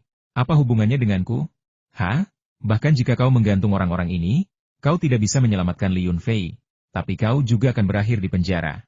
Sekumpulan idiot, berani menentang hukum, kau memang pantas mendapatkannya. Aku tidak akan berdebat lagi denganmu. Jika kau tidak membebaskannya, polisi bersenjata kabupaten akan segera datang, dan saat itu sudah terlambat. Bahkan jika kau menyerah, kau bahkan mungkin akan melihat Li Yunfei di penjara. Xiong Jiakun mencibir dengan kesal. Dia merasa bahwa kejadian hari ini tidak ada hubungannya dengan dirinya. Dan bahkan jika atasannya menyebutnya tidak kompeten, penduduk desa keluarga Li akan lebih menderita. Saat perdebatan berkecamuk di satu sisi, sirene polisi meraung dari selatan, dan barisan kendaraan polisi bersenjata muncul di ujung jalan. Kehadiran yang mengintimidasi itu mengejutkan para turis, yang berbisik-bisik di antara mereka sendiri dan dengan canggung mundur beberapa langkah ke sisi kiri dan kanan, tidak berani berdiri di jalan. Penduduk desa Lijiashai langsung tegang, terutama para petugas polisi pembantu yang baru dilatih, yang gemetar ketakutan. Mereka adalah penduduk desa, dan pasukan polisi pembantu dibentuk dengan uang desa. Mereka harus membela penduduk desa. Namun, mereka juga berada di bawah kendali pasukan polisi dan tidak berani benar-benar menghadapi polisi bersenjata. Sehingga mereka terjebak di tengah-tengah dan berada dalam dilema. Ketika Xiong Jiakun dan beberapa petugas polisi dari kantor polisi setempat melihat kendaraan polisi bersenjata tiba, mereka menjadi sangat bersemangat hingga wajah mereka memerah. Mereka berteriak dengan gembira, pasukan bantuan kita telah tiba. Mari kita lihat berapa lama kalian bisa bersikap sombong. Saya akan menangkap kalian semua dan menginterogasi kalian untuk melihat siapa yang berada di balik ini dan yang melawan kantor polisi kita. Sebagai kapten tim pertahanan gabungan, Li Yunchong berada di bawah tekanan yang sangat besar. Dengan wajah getir, dia bertanya kepada kepala desa, Paman, apakah kita benar-benar akan melawan polisi bersenjata secara langsung? Peralatan kita yang seadanya tidak cukup untuk menahan beberapa pukulan dari mereka. Atau, jika mereka menjadi serius, haruskah kita mundur dan membiarkan mereka pergi? Kita sudah menggantung mereka sepanjang malam. Jika kita tidak segera menurunkan mereka, mereka mungkin benar-benar akan mati. Li Tianlai mengerutkan bibir dan memarahi. Lihat dirimu, sungguh menyedihkan. Polisi bersenjata bahkan belum tiba, dan kau sudah setakut ini. Tidakkah kau ingat bahwa Fua adalah pria tangguh yang berani menampar polisi? Jika dia ada di sini, dia tidak akan mengatakan sepatah kata pun tentang pengecut sampai dia berhasil mengalahkan beberapa petugas polisi bersenjata. Li Yunchong menatap anggota tim pertahanan tambahan di sekitarnya dengan wajah getir. Mereka bisa melihat ketegangan dan ketakutan di wajah masing-masing. Tetapi setelah dimarahi oleh kepala desa, mereka tidak sanggup mengatakan sesuatu yang pengecut. Mobil polisi terdepan berhenti, dan beberapa petugas melompat keluar. Salah satu dari mereka, yang tampaknya seorang pemimpin, bertanya dengan lantang, para petinggi mengetahui apa yang terjadi di sini, dan pimpinan menanggapinya dengan sangat serius. Siapa Xiong Jiakun? Keluarlah. Saya Xiong Jiakun. Salam, Pak. Saya Xiong Jiakun, Kepala Polsek Kota Qinglong, melapor kepada Anda. Orang-orang dalam sistem militer dan kepolisian sering menggunakan istilah kepala ketika melapor kepada atasan mereka. Biasanya, petugas akan membalas hormat, mengatakan sesuatu seperti terima kasih atas kerja keras Anda, berjabat tangan, dan mengajukan beberapa pertanyaan tentang situasi di tempat kejadian. Namun, petugas polisi Parubaya ini menatap Xiong Jiakun dengan dingin dan berteriak kepada orang-orang di sekitarnya, tangkap dia dan bawa dia kembali ke kota untuk diinterogasi secara menyeluruh. Beberapa petugas polisi bersenjata bergegas maju dan menundukkan Xiong Jiakun yang ketakutan. Xiong Jiakun masih tidak dapat bereaksi dan berteriak sekuat tenaga. Pak, ada yang salah? Saya Xiong Jiakun, Kepala Kantor Polisi. Saya di sini untuk menangkap para pembuat onar di Lijiashai. Saya seorang pegawai negeri. Kami sudah menangkapmu. Dengan lambaian tangannya, petugas itu memerintahkan beberapa polisi berwajah garang untuk mendorong Xiong Jiakun ke dalam mobil tanpa polisi bersenjata itu perlu melakukan apapun. Perubahan yang tidak biasa ini mengejutkan petugas polisi lainnya di kantor polisi, yang tergagap-gagap untuk waktu yang lama, tidak yakin harus berkata apa. Beberapa petugas polisi menghampiri dan menjelaskan kepada para petugas berpangkat rendah bahwa Xiong Jiakun telah melakukan kejahatan, dan bahwa rencananya untuk menjebak Li Yunfei telah terbongkar. Mereka diberitahu bahwa jika para petugas mengetahui sesuatu tentang hal itu, mereka harus melaporkannya kepada atasan mereka dengan jujur. Terlepas dari apakah mereka terlibat atau tidak, mereka akan diperlakukan dengan lunak dan bahkan mungkin diizinkan untuk menebus kesalahan mereka melalui pengabdian yang berjasa. Mereka diberitahu bahwa mereka tidak lagi dibutuhkan di sini dan dapat pergi ke mobil polisi di belakang untuk memberikan pernyataan. Sekarang mereka akhirnya mengerti. Astaga, Xiong Jiakun tidak menjatuhkan Li Yunfei. Sebaliknya, Li Yunfei lah yang menjatuhkannya. Liu Baoquan, khususnya, yang telah dipukuli, merasa ingin mati. Sialan, dia telah dibutakan oleh keserakahan, memilih Li Yunfei di antara semua orang. Sekarang lihat apa yang terjadi. Li Yunfei bahkan telah menjatuhkan atasannya. Apa yang tersisa untuk dia lakukan? Li Tianlai dan sekelompok pria dari desa itu tercengang. Mengumpulkan keberanian, mereka mendekati petugas polisi parubaya itu dan membisikkan pertanyaan mereka tentang situasi tersebut. Setelah mengetahui bahwa Li Yunfei telah dijebak dan dirawat di rumah sakit, mereka langsung marah. Namun, setelah mendengar bahwa wali kota Huang secara pribadi telah turun tangan dan menangkap semua tersangka yang terlibat, Li Tianlai tampaknya memahami sesuatu.